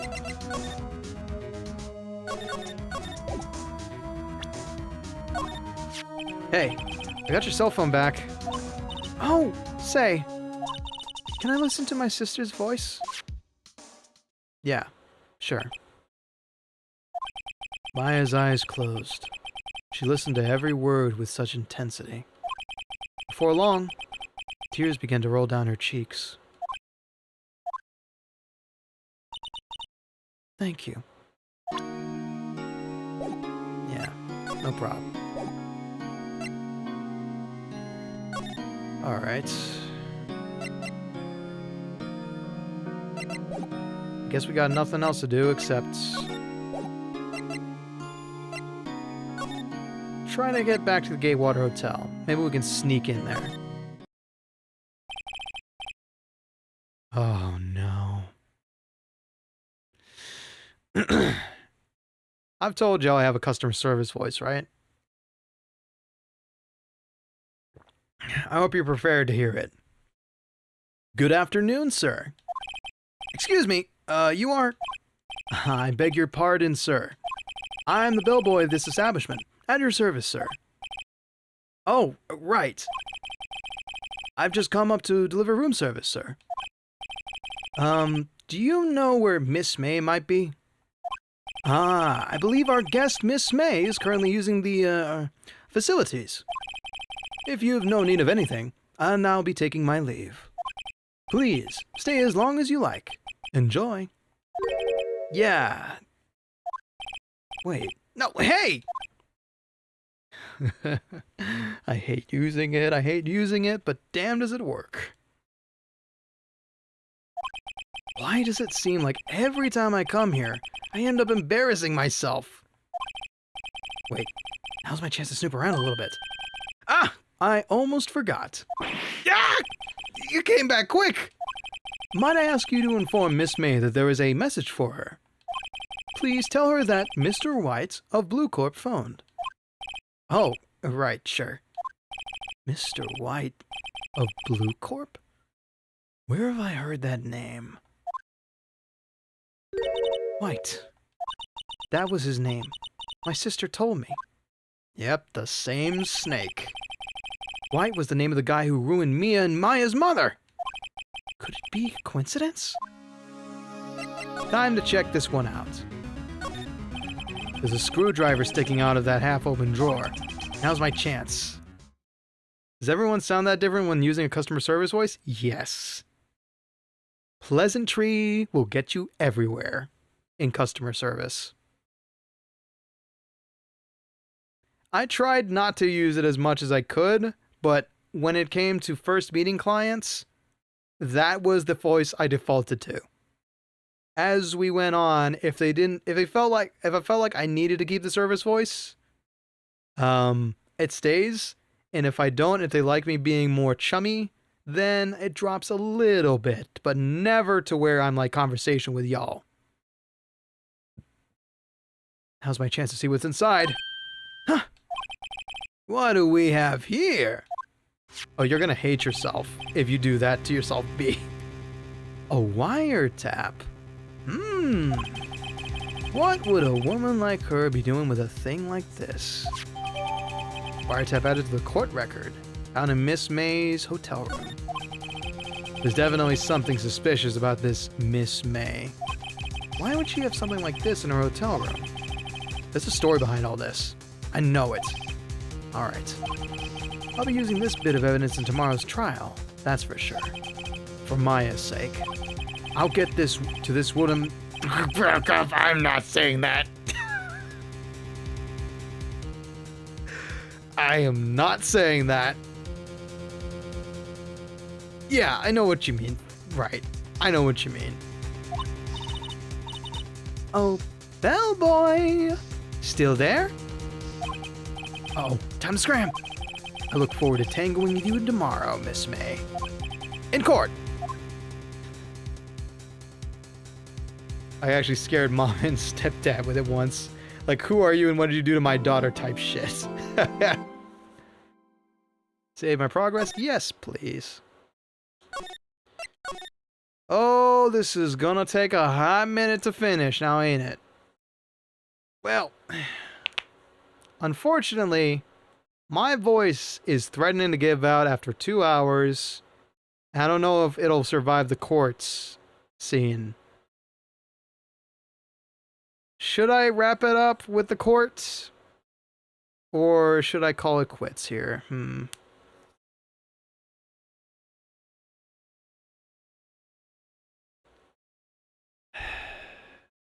What say you, Peanut Gallery? Yeah, I need to refill it. Hold on. Fine, fine, fine. Give me a second. Give me a second.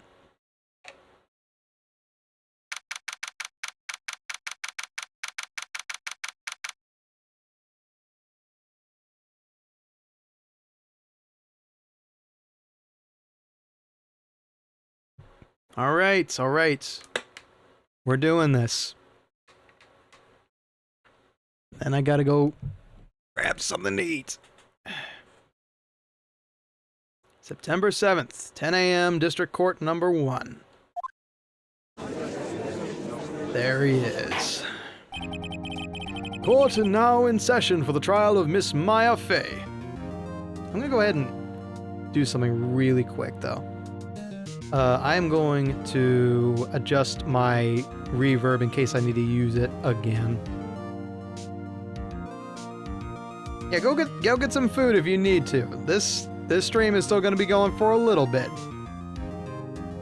Yeah, it was set to reverb default. That's massive. There we go. Cookies work. It's not a great choice, but it works.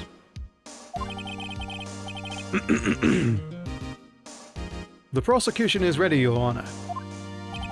The defense is ready, Your Honor.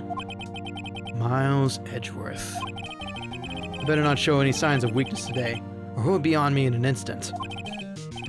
Mr. Edgeworth, please give the court your opening statement. Thank you, Your Honor. The defendant, Miss Maya Fey, was at the scene of the crime. The prosecution has evidence she committed this murder, and we have a witness who saw her do it. The prosecution sees no reason to doubt the facts of this case, Your Honor. I already took some water. Thank you for the concern, though. How do you dab? Thank you very much. My voice is, unfortunately, normally like this. I see. Thank you, Mr. Edgeworth. Let's begin then. If we may call our first witness, Your Honor. The prosecution calls the chief officer to the stand. The prosecution calls the chief officer at the scene, Detective Gumshoe.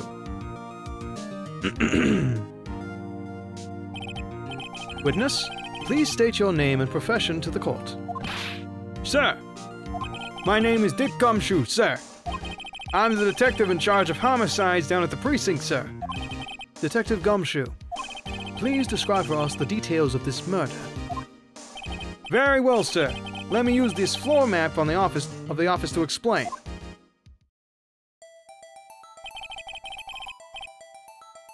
The body was found by the window. The body was found by this window here. And the cause of death. Loss of blood due to being struck by a blunt object, sir. The murder weapon was a statue of the thinker found next to the body, sir. It was heavy enough to be a deadly weapon, even in the girl's hands, sir. The court accepts this statue as evidence. They're still calling it a statue. Floor plans added to the court record. Now, detective. Yes, sir. You immediately arrested Miss Maya Fey, who was found at the scene, correct? Can you tell me why? Yes, sir. I had hard evidence she did it, sir. Detective Gumshoe, please testify to the court about this hard evidence. There's an obvious joke there, and I'm not gonna make it. Maya Fey's arrest. As soon as the phone call came in, I rushed to the scene. There were 2 people there already. The defendant, Miss Maya Fey, and the lawyer, Miss Phoenix Wright. I immediately arrested Miss Maya Fey. Why? We had a witness account describing her. The witness saw Miss Maya Fey at the very moment of the murder. The very moment, you say? Very well, Mr. Wright. You may begin your cross-examination. Yes, Your Honor. Cross-examine what? I couldn't see a single contradiction in that testimony. I could. A long time ago, in fact. Hey! Maya just threw something at me. What's this? When my sister couldn't find any contradictions in the witness's testimony, she would bluff it and press the witness on every detail. The witness always slips up and says something wrong. It worked lots of times. I should have expected Maya would know some of her sister's tricks. Alright, let's give this a try. Something the matter? No, Your Honor. I'd like to begin my cross-examination. Dun dun dun. As soon as the phone call came in, I rushed to the scene. Excellent. 2 people in there already. The defendant, Miss Maya Fey, and the lawyer, Mr. Phoenix Wright. I don't know either. Immediately arrested Maya Fey. Why? Because we witnessed account describing her. When saw Miss Maya Fey at the very moment of the murder. Yeah, we gotta scrub through this. I think the second to last one. I know. Calm down.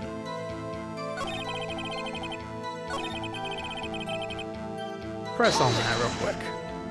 Hold on just 1 second. Yeah? If I heard correctly, you said you arrested her because you had hard evidence she did it. Correct? Huh? Did I say that? Me? I heard you say it. You did say it. You said it. Exactly what about this suspicious woman in pink's claim was hard evidence? What? Miss May isn't suspicious, and she sure isn't pink, pal. Well, I guess she is pink. That's enough, Detective Gumshoe. Do you have any more solid proof other than her claims, Detective? I guess pressing can have its advantages. Yes. Yeah. Sorry, I got the order of things mixed up in my testimony, Your Honor, sir. There was something I should have told you about first, Your Honor. Very well, Detective. Let's hear your testimony again.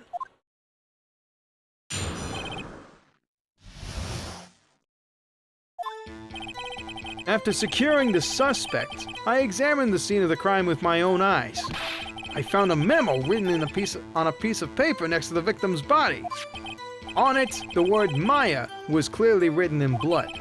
Lab test results showed that the blood was the victim's. Also, there was blood found on the victim's fingers. Before she died, the victim wrote the killer's name. How do you like that? That's my hard evidence. Before we begin cross-examination, I have a question for you, Detective. Your Honor? Why didn't you testify about the vital pieces of information? Why didn't you testify about this vital piece of evidence the first time? I know. I'm real embarrassed I forgot about it, Your Honor, sir. Try to be more careful. Very well. The defense may begin its cross-examination. Alright, I already know where to push.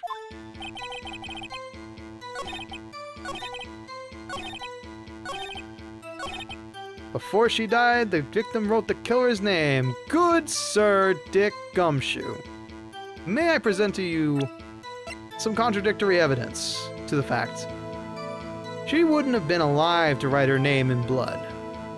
Objection! Detective Gumshoe, there's one thing I want you to clarify for me here. You say that the victim, Miss Mia Fey, wrote this note, that she was accusing the defendant, Maya Fey. That's really what you're saying.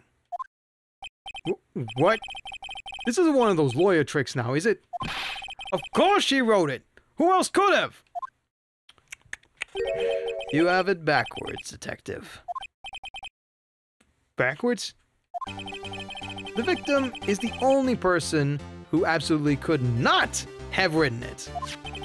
This is a report from your department, Detective. Immediate death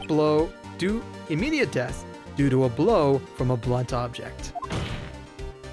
She died immediately. But... No butting your way out of this one, Detective.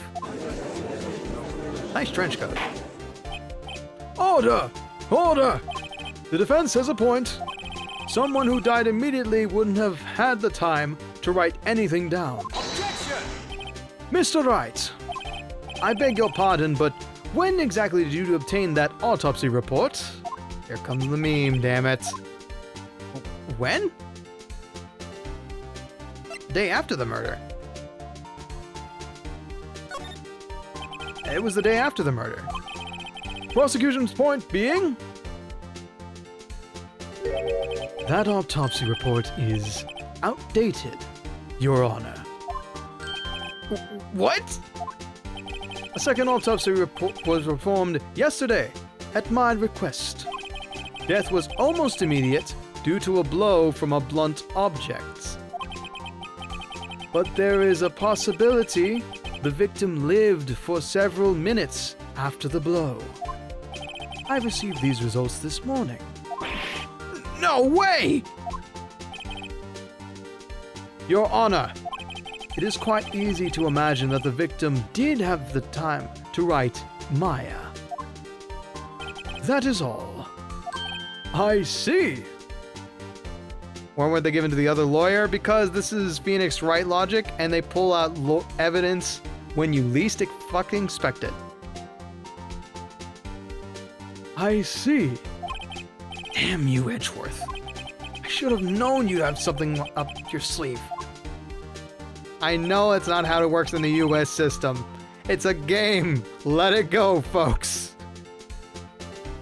Why, Mr. Wright, you look shocked. It's a damn kangaroo court. Something you want to say?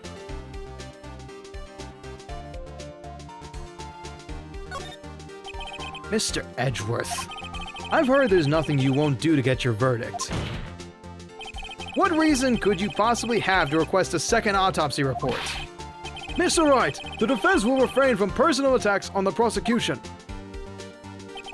No matter, Your Honor. Mr. Wright, say what you will. The evidence in this report is undeniable.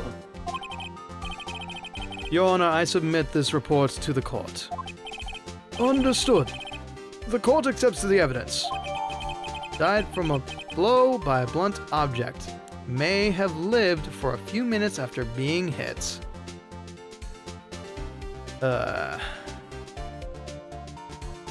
Yes, he's a fan favorite. Apparently he's the favorite of everybody in this game, and you know, it is what it is. Well, Your Honor, the evidence strongly suggests the victim was identifying the killer.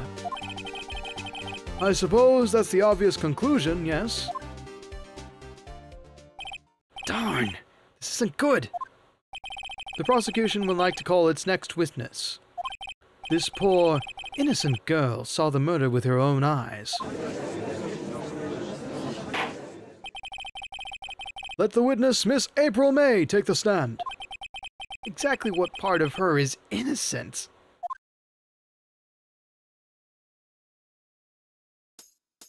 Why does he bow? Nobody knows. Witness, your name, please. April May, at your service. Wink. Terrifying! Terrifying! She's terrifying. Order! An introduction should not require any reaction from the crowd. The witness will refrain from wanton winking. Aw, yes, Your Honor. This is not good. She's already captured the heart of every man in this courtroom, and probably women too. Tell us, where were you on the night of September 5th when the murder occurred? Gee, I was like in my hotel room?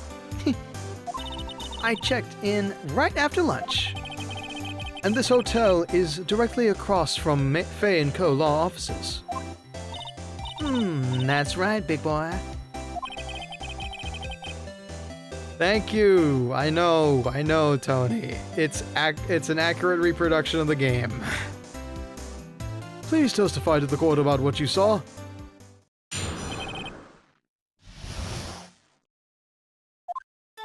It was like 9 p.m. at night. 9 o'clock at night. I looked at the window, you know. And then, ooh, I saw a woman with long hair being attacked. The one attacking her was that mousy girl sitting in the defendant's chair. Then the woman, dodged to one side and ran away. But that girl, she caught up to her and she hit her. Then the woman with the long hair, she kinda slumped. The end. That's all I saw. Every bitsy witsy. Wink.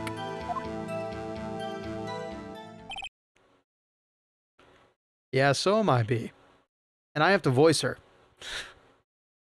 I have to inhabit that terrifying brain of hers. It's not fun.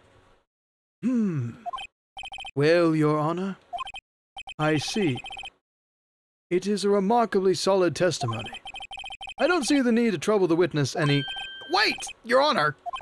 Yes, Mr. Wright? What about my cross-examination? Where's your head, man? I thought the witness's testimony just now was quite firm. Didn't you? Mr. Wright, I understand you were Miss Mia Fay's understudy, were you not? You must know her techniques well. Her cowardly way of finding tiny faults in perfectly good testimonies. Hey! How dare you! Well, Mr. Wright, will you cross-examine the witness? Yes, I'm doing it. It's my job. I may not be getting paid, but it's what I gotta do. I'll gladly proceed with the cross-examination. I'm gonna never play this game if I stream. Yeah, that is a personal attack. Come on, Judge. Give him the red card. Only because I have a feeling Edgeworth doesn't want me to. She has to have some weakness. Very well, you may begin the cross-examination. Where's the ref? The judge is the ref. Okay. Long hair being attacked. The one attacking her was this mousy little girl sitting in the defendant's chair. Hold it. How do you know she was the defendant? Huh? Well, you know, she had girlish physique. Women know these things. Look, I just know, okay? There was only one person at the scene of the crime with a short, girlish figure. The testimony is bulletproof, Your Honor. He's right.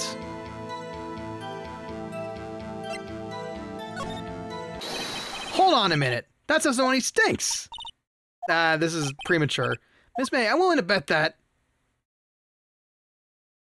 you saw nothing. Did you really see the defendant at all?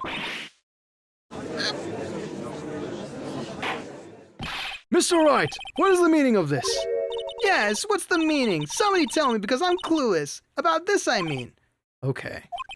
If you had really witnessed my client, Maya Fey, you would have noticed her clothes before noticing her physique. Good press. That was a guess. Because she did not give us any details about her clothing. No one wears clothes like this on a daily basis except her. And I'm no expert on fashion. Actually, I am. But her hairdo looks far from normal to me. However, the witness's testimony mentions neither of these things. The testimony is bogus. But... Still, we don't know if she was dressed like the way that... She was dressed that way the night of the murder. She was, Your Honor. I saw her. And so did Detective Gumshoe. What do you say to that, Miss May? Ow! What are you trying to say, you mean lawyer? I saw what I saw. I just didn't think all the trifling little details were necessary, darling. Miss May, the court would like to remind you to please omit nothing in your testimony. I'm sorry, Your Honor. I'll be... I promise. Your testimony again, if you would. Damn, I almost had her. All right, double down and let's see if I can call your bluff again, lady. Yeah, I did see everything. I did. The victim, the woman, dodged the first attack and ran off to the right. Then the girl in the hippie clothes ran after her. You call that hippie? And she hit her with that weapon. I saw it. I did. That clock. The kind of statue-y clock. The thinker, I think. Hold it. How do you know that's a clock? Well, does the accuracy of my report not startle you? I see. I only wish you had been so detailed from the beginning. Please begin the cross-examination. Man, I'm picking this apart better than I expected to be.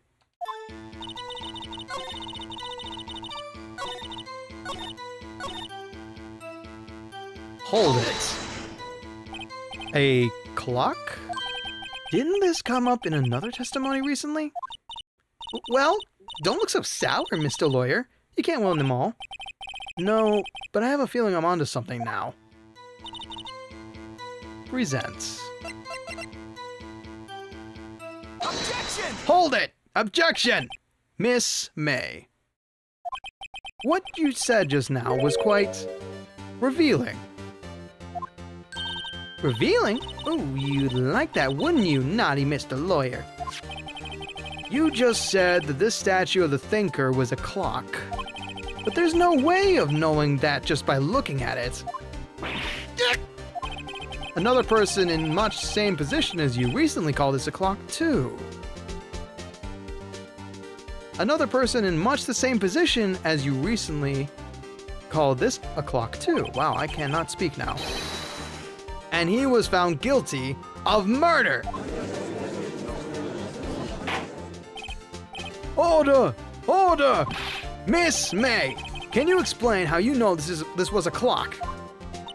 Ooh. Objection! The witness saw the murder with her own eyes. That's all that's important here. The defense is trying to confuse this issue with trivial concerns. Yes, of course. You will withdraw your question, Mr. Wright. Objection! But questions are all I have, Your Honor. And as you may recall, I've caught murderers with these questions before. Well, only once.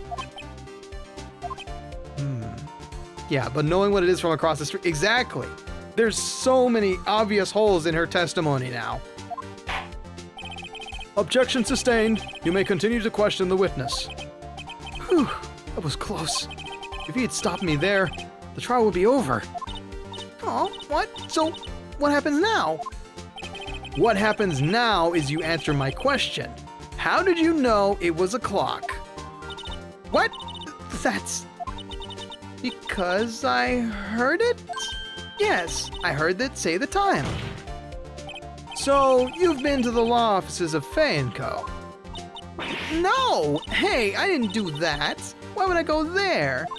I heard it from my hotel room. The law offices of Fay & Co., with the murder took place, is very close to the hotel. She could easily have heard the clock. Well, Mr. Wright, are you satisfied? No, hell no, and absolutely no, Your Honor. I can't give up now. I'm not satisfied because it couldn't have rung. Your Honor, members of the court, it is inconceivable that the clock in question rang. That clock is missing its clockwork. Remember what we heard in the phone call at the very beginning? It is empty because it was holding documents. Shush, shush, shush, shush. Don't tell them about DL6. How could you possibly? Just take a look right now. Oh, See anything interesting, Your Honor? it's just as the defense says. This clock is missing its clockwork. It's quite empty.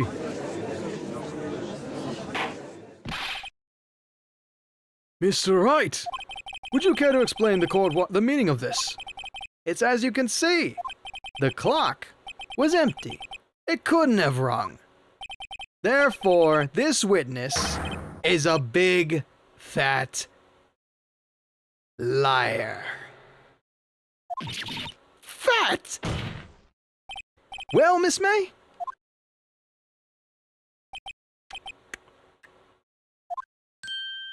Huh? Quite a show you've put on for us, Mr. Wright. He knew the clock was empty. Somehow. He knew! I'm afraid you've forgotten one thing, however. Indeed, the clock is empty, and as you say, it can't ring. However, we must ask, when was the clockwork removed? If it was after the witness heard the clock, then there is no contradiction. That is true. That is a possibility. Tony!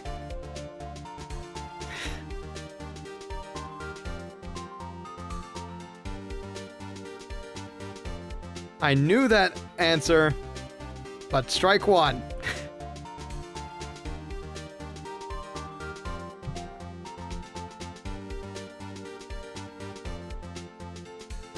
The clock might have been emptied after she heard it. And that is exactly what happened, Your Honor. Well, Mr. Wright, can you prove when the clockwork was removed? Yes, I can. Impossible, of course. I have proof. What? Wasn't it you who told me proof is everything? If it's been mentioned before from prior used evidence, then it's in my brain already. And anybody watching doesn't know that. Hello, TF2NG. Welcome on in. We're knee deep in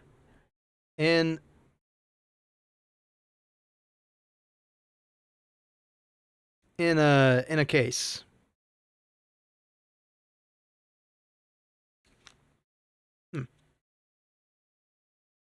Okay, well, I was listening. And now I'll show you the proof you like so much. The evidence that proves when the clockwork was removed is this conversation. Mm-hmm. Right here, buddy. Take that! Take a look at this. That's a very cute cell phone. Ooh, hoo, you have a girly phone. Wait, wait, this isn't my phone. Listen, this is the defendant's cell phone, and it contains a recording. See, Edgeworth? I can do the whole pull evidence out of my ass bullshit too. Take that. This is the defendant's cell phone, and it contains a recording. A recording of a conversation she had with the victim on the day of the murder. Order! Order! The defendant's cell phone? This wasn't brought to my attention. Perhaps Detective Gumshoe overlooked it. The good detective better remember he's up for evaluation soon.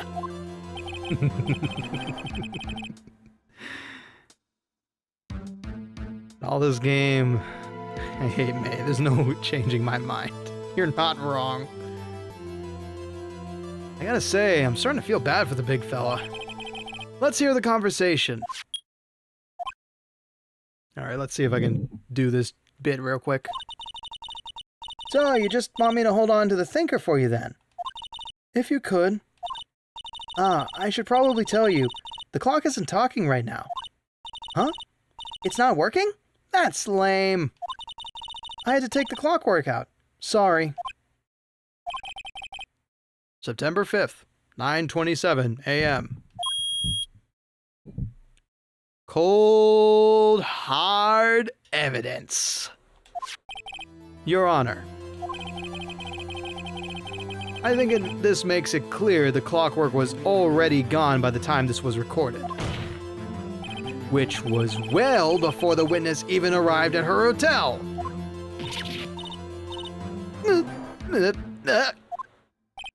Well, Miss May, would you care to explain this to the court?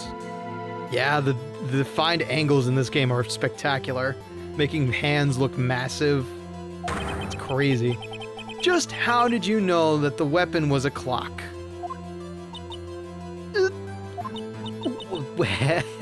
Well, is it obvious? I saw that clock before. What store was that again? I go to so many. Oops, I forgot. Wink. So the witness has seen it before. That would make sense. Does the defense have any objections, Mr. Wright? Absolutely. That's a custom clock from a different case. The witness claims she had seen it before. Your Honor, the prosecutor is making me uncomfortable. Please tell him to fix his face. But this directly contradicts a piece of evidence already submitted to this court. Well then, let's see it. Please produce this evidence that will prove the witness had not seen this clock before. Obviously, it was this. Take that! It's simple. I try to be smart, and I'm not always happy when I'm right. This clock was never in any store. Ever. What? A friend of mine made that clock. Only 2 exist in the world. And the one that isn't here is in police custody. Impossible. Everything is sold in stores. Not everything. Macy's don't got everything for you, sweetheart. Miss May, I think it's high time you went shopping for a better excuse. Get it? 'Cause shopping. Excuse. Better. Yeah. Your Honor, I'd like to be excused for the next 50 days. Oh? Excuse is not on sale today? Ooh.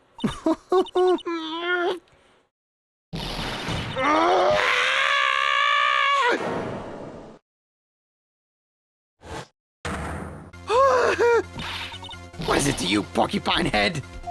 That stupid clock doesn't matter, okay? She did it! She should die for it!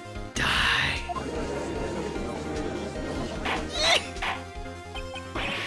Whoa! Let's not get ahead of ourselves! This is a court of law, and the witness will remain calm! Oh! Oh! Oh! Silly me. Get out of here.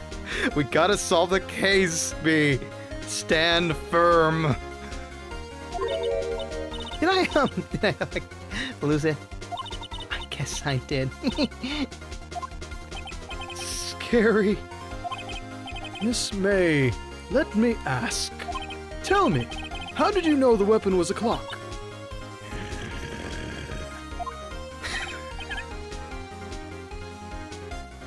Yes, I know. She's gonna stab me with her nails and gouge out my eyeballs any second now. If the bench and the citizens weren't here, I would be dead in a second. Oh dear. Does the defense have an opinion on this behavior? Okay, this is it. Yes, Your Honor. Allow me to explain how I see the truth of the matter.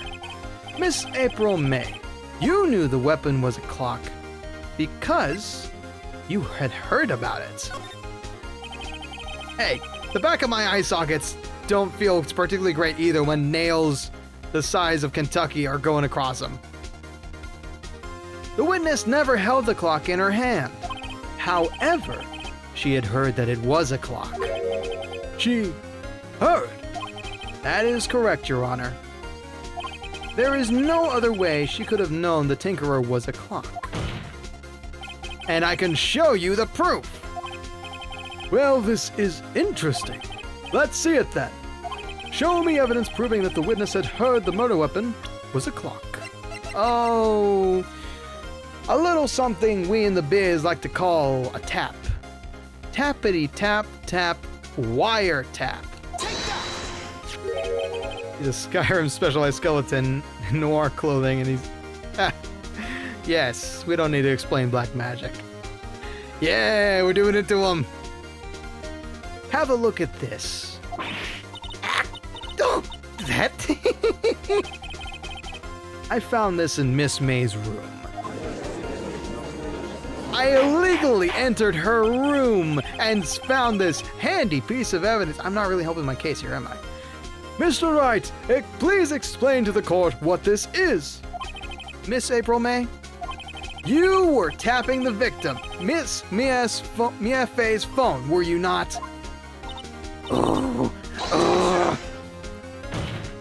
Your Honor, this is irrelevant. I'm not entirely sure that it is. Objection overruled. It troubles me that our witness was in possession of a wiretap. This is outrageous. Does the defense truly claim that the witness was tapping her phone? Absolutely. Even if that was the case, which it's not, you still have to prove one thing. Did the victim ever say that the weapon was a clock on the phone? Can you prove that? I think not. Oh yeah? I think I can. It's simple. What? Here's my proof. The proof that the victim said on the phone the weapon was a clock is...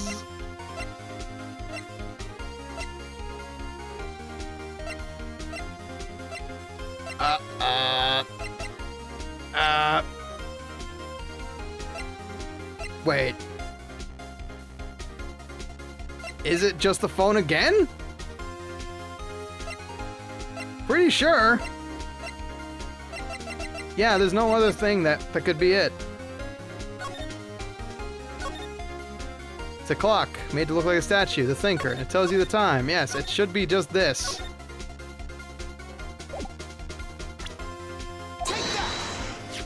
I present the defendant's cell phone. Yes, we've seen that. Listen once more to the conversation between the defendant and the victim. Sorry, I got it into my head there. What's your... Please, feel free to ask your question, B. I'll get to it as soon as I see it. Listen once more to the conversation.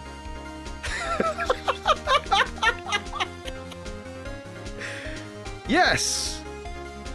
Yes, they do. For reasons that will be explained later. And with Gumshoe, of course. But enough about that. Listen once more to the conversation between the defendant and the victim.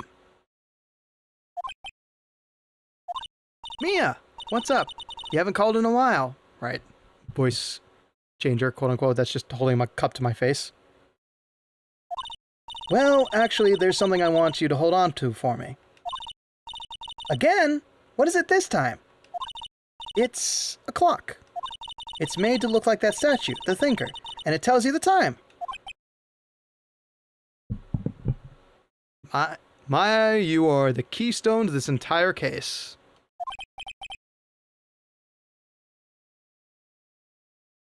Miss April May, you used a wiretap to listen to this conversation. That's how you knew the Thinker was a clock. Am I wrong? Objection! Your Honor, this is ridiculous. Your Honor, look at the witness's face. Does she seem amused to you? The defense demands an answer. Witness, answer the question. Did you tap her phone? Miss May. Shut up, all of you. What gives you the right to talk to me like that? You lawyer!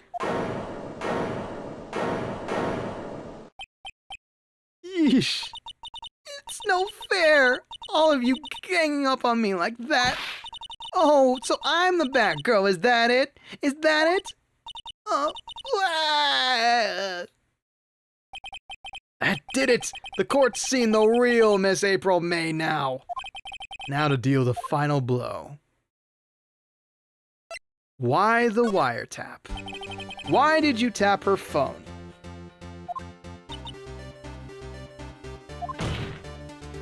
Answer the question! do I have to? Isn't this a murder trial? Is it tippity-tapping or irrelevant? God, she's saying exactly what Edward wanted to say. Miss May, you were tapping the victim's phone. I hardly call that irrelevant.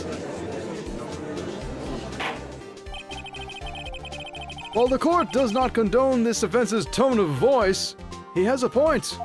Well, Miss May, do you have an explanation for the court? Can you prove you had nothing to do with this murder, even though you tapped her phone? Ha, I'd like to see her pull that off. Mr. Lawyer, I saw that evil, evil grin. You were probably thinking, I'd like to see her pull that off, weren't you? Damn, she's good. Well, you're not the first man who thought that. And of course, I can and will. You can't be serious. No way! Way, I say. Way! Oh, I assure you, I'm serious, Mr. Lawyer. Yeah. Okay, so, the killing happened around 9 that night, right? 9 that night? Why, that's just when I was getting room service from the sweet bellboy. That sweet bellboy. Room service? Iced coffee, I believe it was. Iced coffee, you know, like normal coffee, but cold. If you don't drink it quick, the ice melts, and then you have regular cold coffee. Iced coffee? Think I'm making this up? Ask the bellboy. Wink. Please stop winking, for the love of God. Ergo, the witness was not on the scene at the time of the murder.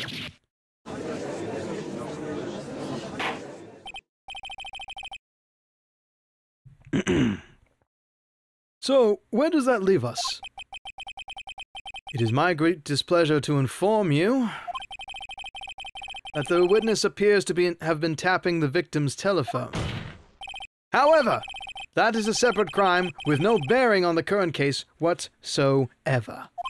Her testimony stands. She saw the defendant, Maya Fey, commit murder. No! They're going to just let her walk away. There's no way I can win unless I tie Miss May to the murder somehow. Well, does the defense have anything else to say? Well, come on, think of something.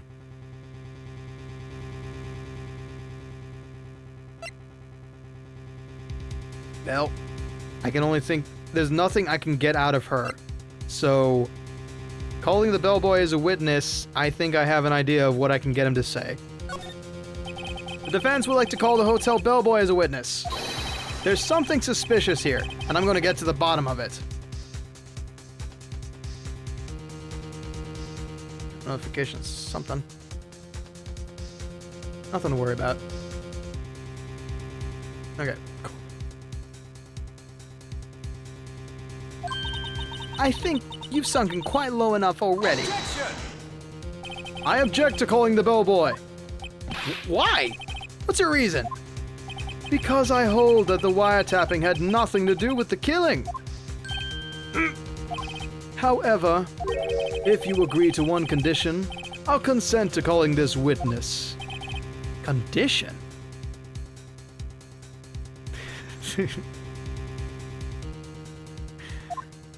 If Miss April May's alibi is not called into question after you examine the bellboy, then you will recognize that Miss April May was not the killer. Thus, she is innocent. And thereby, you must also accept the guilty of verdict. Wow, I read that backwards. And thereby, you must also accept the verdict of guilty for Miss Maya Fey. That is my condition. What? I better find something suspicious in that bellboy's testimony. Otherwise, Maya will be declared guilty on the spot. What should I do?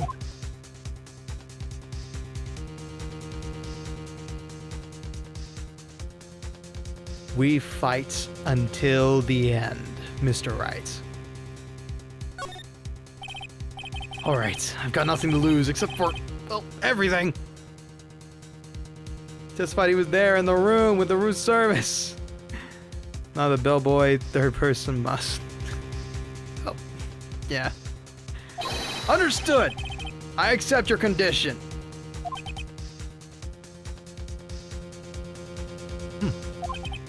Fool, you fell right into my trap. Oh, wait. Very well. The court calls the hotel bellboy to the stand. Since when does the prosecutor get to make the rules? Whatever. Yeah, nobody could. I believe we're ready for the witness to testify. He certainly does look like a bellboy. Yes, sir. I received your summons in the middle of work, sir. I'd be happy to be of service. Not my customer service voice again. That tea set looks rather heavy, so without further ado, the witness may begin his testimony. Very good, sir. Even brought some refreshments. They just couldn't be arsed to redo the sprite. Miss May's room service. I am the head bellboy at the fine Gatewater Hotel, in business for 4 generations. I believe I received a call after 8 in the evening from our guest, Miss May. She asked for an iced coffee to be brought to her at 9 o'clock on the dot, sir. I brought it to her precisely at the requested time, of course. You son of a bitch. Keep your eyes where hers are, please. And I delivered the iced coffee to our guest, Miss May herself. I see. The defense may begin its cross-examination. Right. I'm ready. I hope. This is it. If I can't prove Miss May was involved in the murder now, Maya will be finished. Alright. I'm gonna press each one because I'm unsure. That's fine. Press. Are you sure it was Miss May on the phone? Absolutely, sir. How can you be so certain? I checked Miss May in personally, sir. Not only did I see her in all her stunning radiance, but I also heard her voice. And then I saw them, and I... The point being, I remembered her quite well, sir. I swear to God.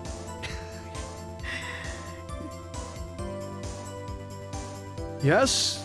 What then? She asked for an iced coffee to be brought to her at 9 o'clock on the dot, sir. 9 o'clock on the dot, you say? Yes, I confirmed that detail several times. She was watching a program on the TV and wished to drink after she finished, sir. 9 o'clock. The time of the murder.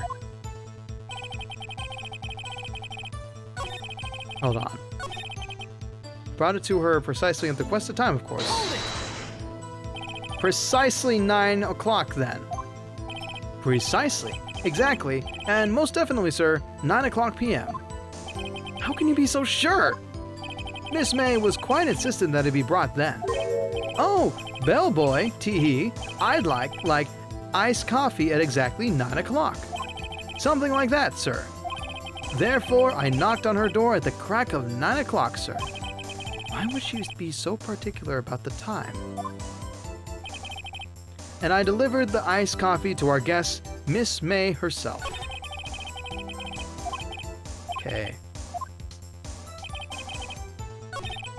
Once more. Hold it! You are sure it was Miss April May herself?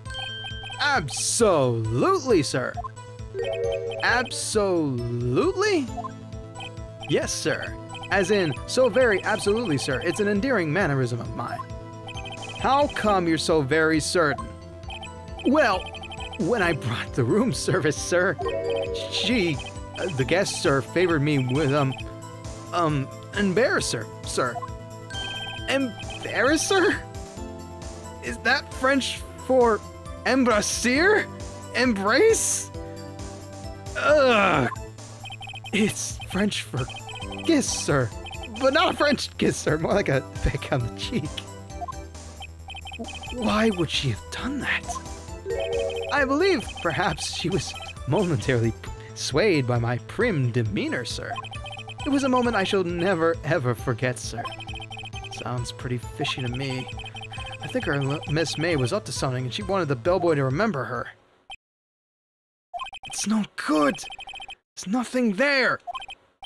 Is that it? Finally, you understand. This bellboy has absolutely no reason to lie.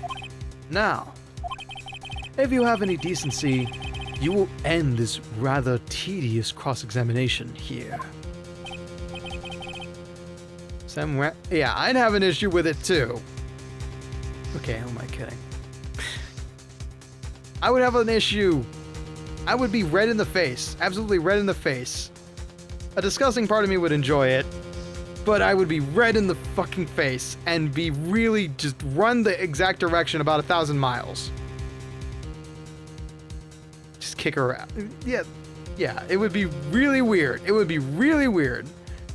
Welcome back, Angie. Yeah, it's also a friggin' stranger. Yeah, that's weird. That's real weird. No, Tony, that's not a request. It was a bit tedious. The witness may leave the stand. I can't let this happen, can I?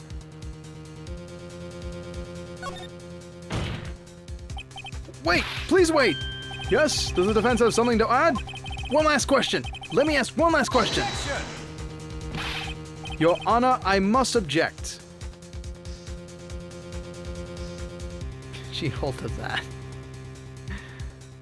This charade of justice has gone on long enough. Now, Mr. Edgeworth. All right, Mr. Wright. I give you one more question, that's all. Okay. This is really it. Now, this is my last chance. What do I ask him about?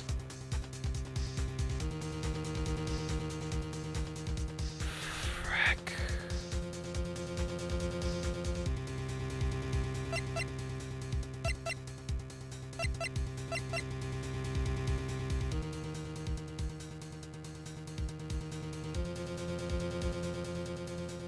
Checked in herself.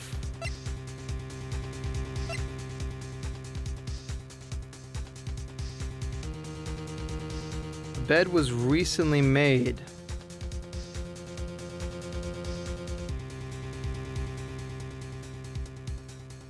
Room service.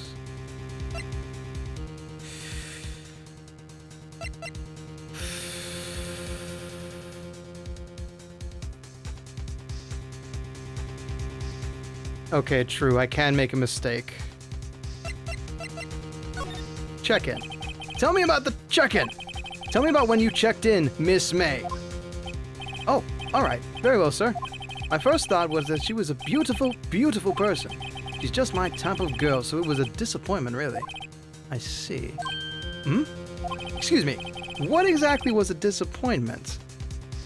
Because I remember there was 2 glasses. That means that she did not check in on her own. Well, I am not without charm, sir, but even I have little chance with her lover there. What did he say? What did you say? Rather, quite. Bellboy, tell us the truth now. Did Miss May check in with another person? Objection! I object! That was objectionable! Objection overruled. The witness will now answer the question. Yes, well, I see. Why did you not mention this in your testimony? Well, sir, you didn't ask. Nice try. That's the sort of thing you're normally supposed to mention. That was a disappointment from Edgeworth, yeah. Yes, quite, indeed. It was the good barista there, Mr. Edgeworth, who... He asked me not to mention if it wasn't specifically asked, sir. Oh! You fool! Tampering with the evidence, Edgeworth? I've done it! I've won! Miss April May checked into a twin room with a man.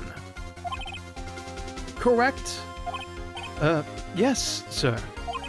Then, when you brought them room service, you didn't see that man in the room. That's right, sir. Your Honor, we have just learned of another person involved with who may have been the murderer. In light of this new fact, I hold that it's impossible to judge the defendant. Wouldn't you agree, Mr. Edgeworth? And who, Mr. Wright?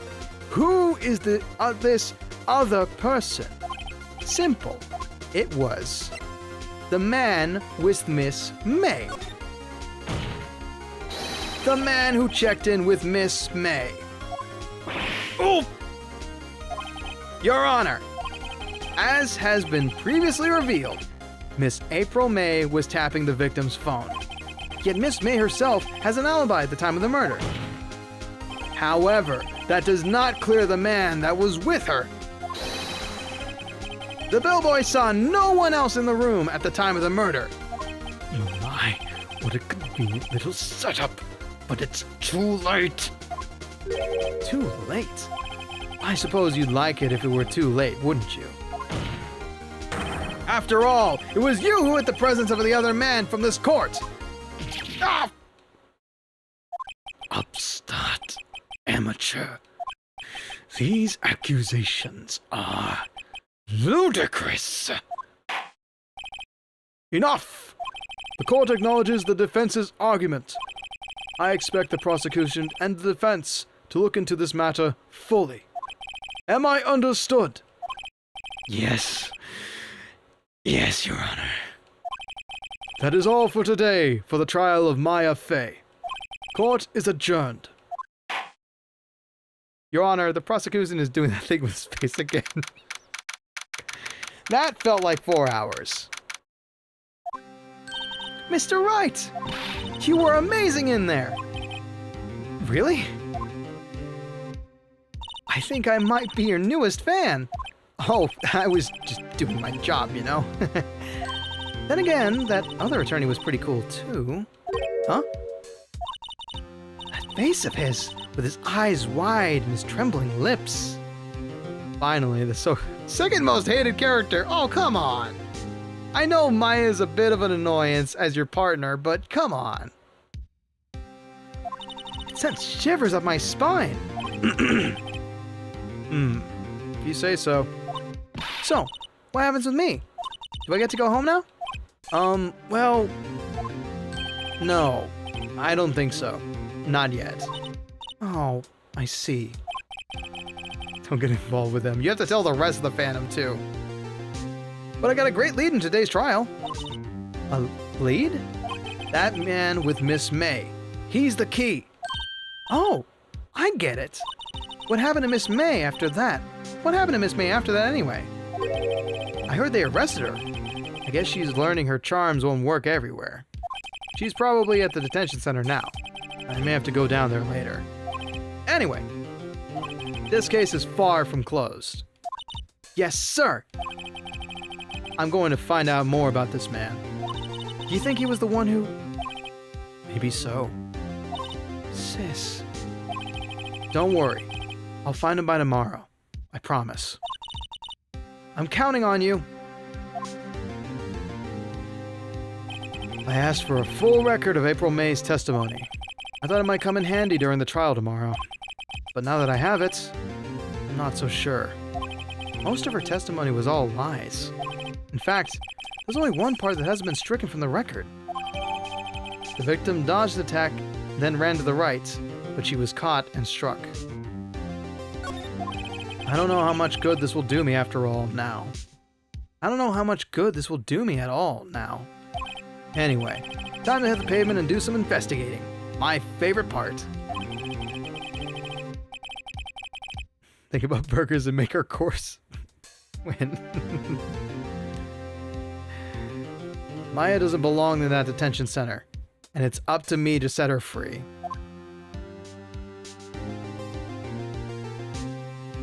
Nice.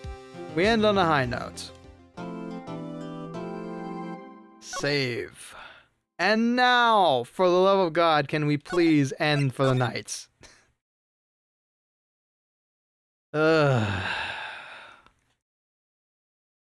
These cases are going to take longer than I expected.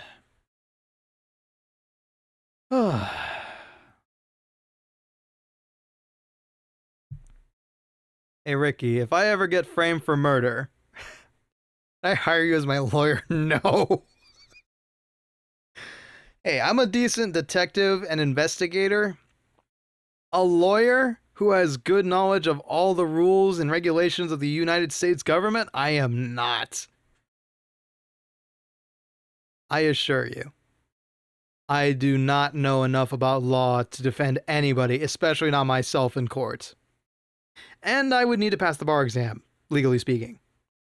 But that'll do it for Phoenix Wright, I think. Thank you very much for joining me. Let's head back to the lobby real quick.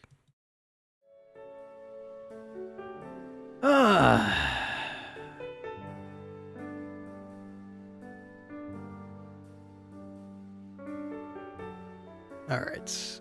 Let me go ahead and head back to the title screen on this.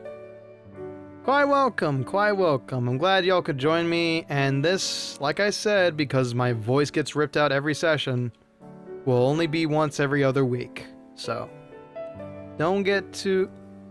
I'll provide a recap every stream as per usual. Guess I got a route of avoid being around murders. Even in this universe, it's dangerous to become a lawyer. Yeah. Yeah, there's Jeremy again. Well, that about does it for me. We got one more stream this week, and it's not going to be on this channel. Let me go grab the link for y'all real quick as to where you can find me on Friday. If I ever end up like May, someone kill me. I got you, B. I don't think you ever will. You've got too much self-worth to really put yourself out like that. I believe the broadcast for the Veadotube tournament held by Sheriff of Space is going to be held at this Twitch channel. Be sure to follow it, stay tuned, because all of next week, Vylympia is going to be doing a fundraiser to raise funds towards next Vylympia's branding. That's right, if you want to see us with all fancy graphics, you best help us invest. We've got a big goal in mind, and there's going to be lots of incentives to screw with the participants of this upcoming week. Not the Balatro tournament, sadly. It's just going to be a good time, or a bad time in my case, because I don't know enough about Balatro. But there's going to be a lot of other fun stuff, including Funny Bones stream, which there'll be plenty of incentives there. Yeah, exactly. Plus, you're not stupid enough to commit a crime. That's a big plus. But yeah. All that being said, I am going to take it easy. I will see you on Friday. That is at 8 p.m. Central, I believe, on the VLympia channel. So I will bid you farewell. Thank you very much for enjoying this week's streams. As per usual, the stream schedule for next week will be up on Saturday, and I've got to go make some thumbnails, so I will bid you good night, farewell, good health, and as always, I will not be playing Darktide. I will be playing Clip Studio Paint. Unfortunately for me. Memento vivere, memento mori, and enjoy writing your life story.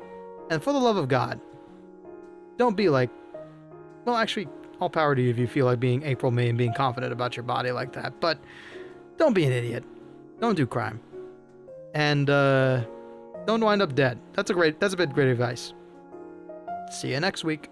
And see you at the Balatro tournament, where I'm going to be absolutely smashed to bits.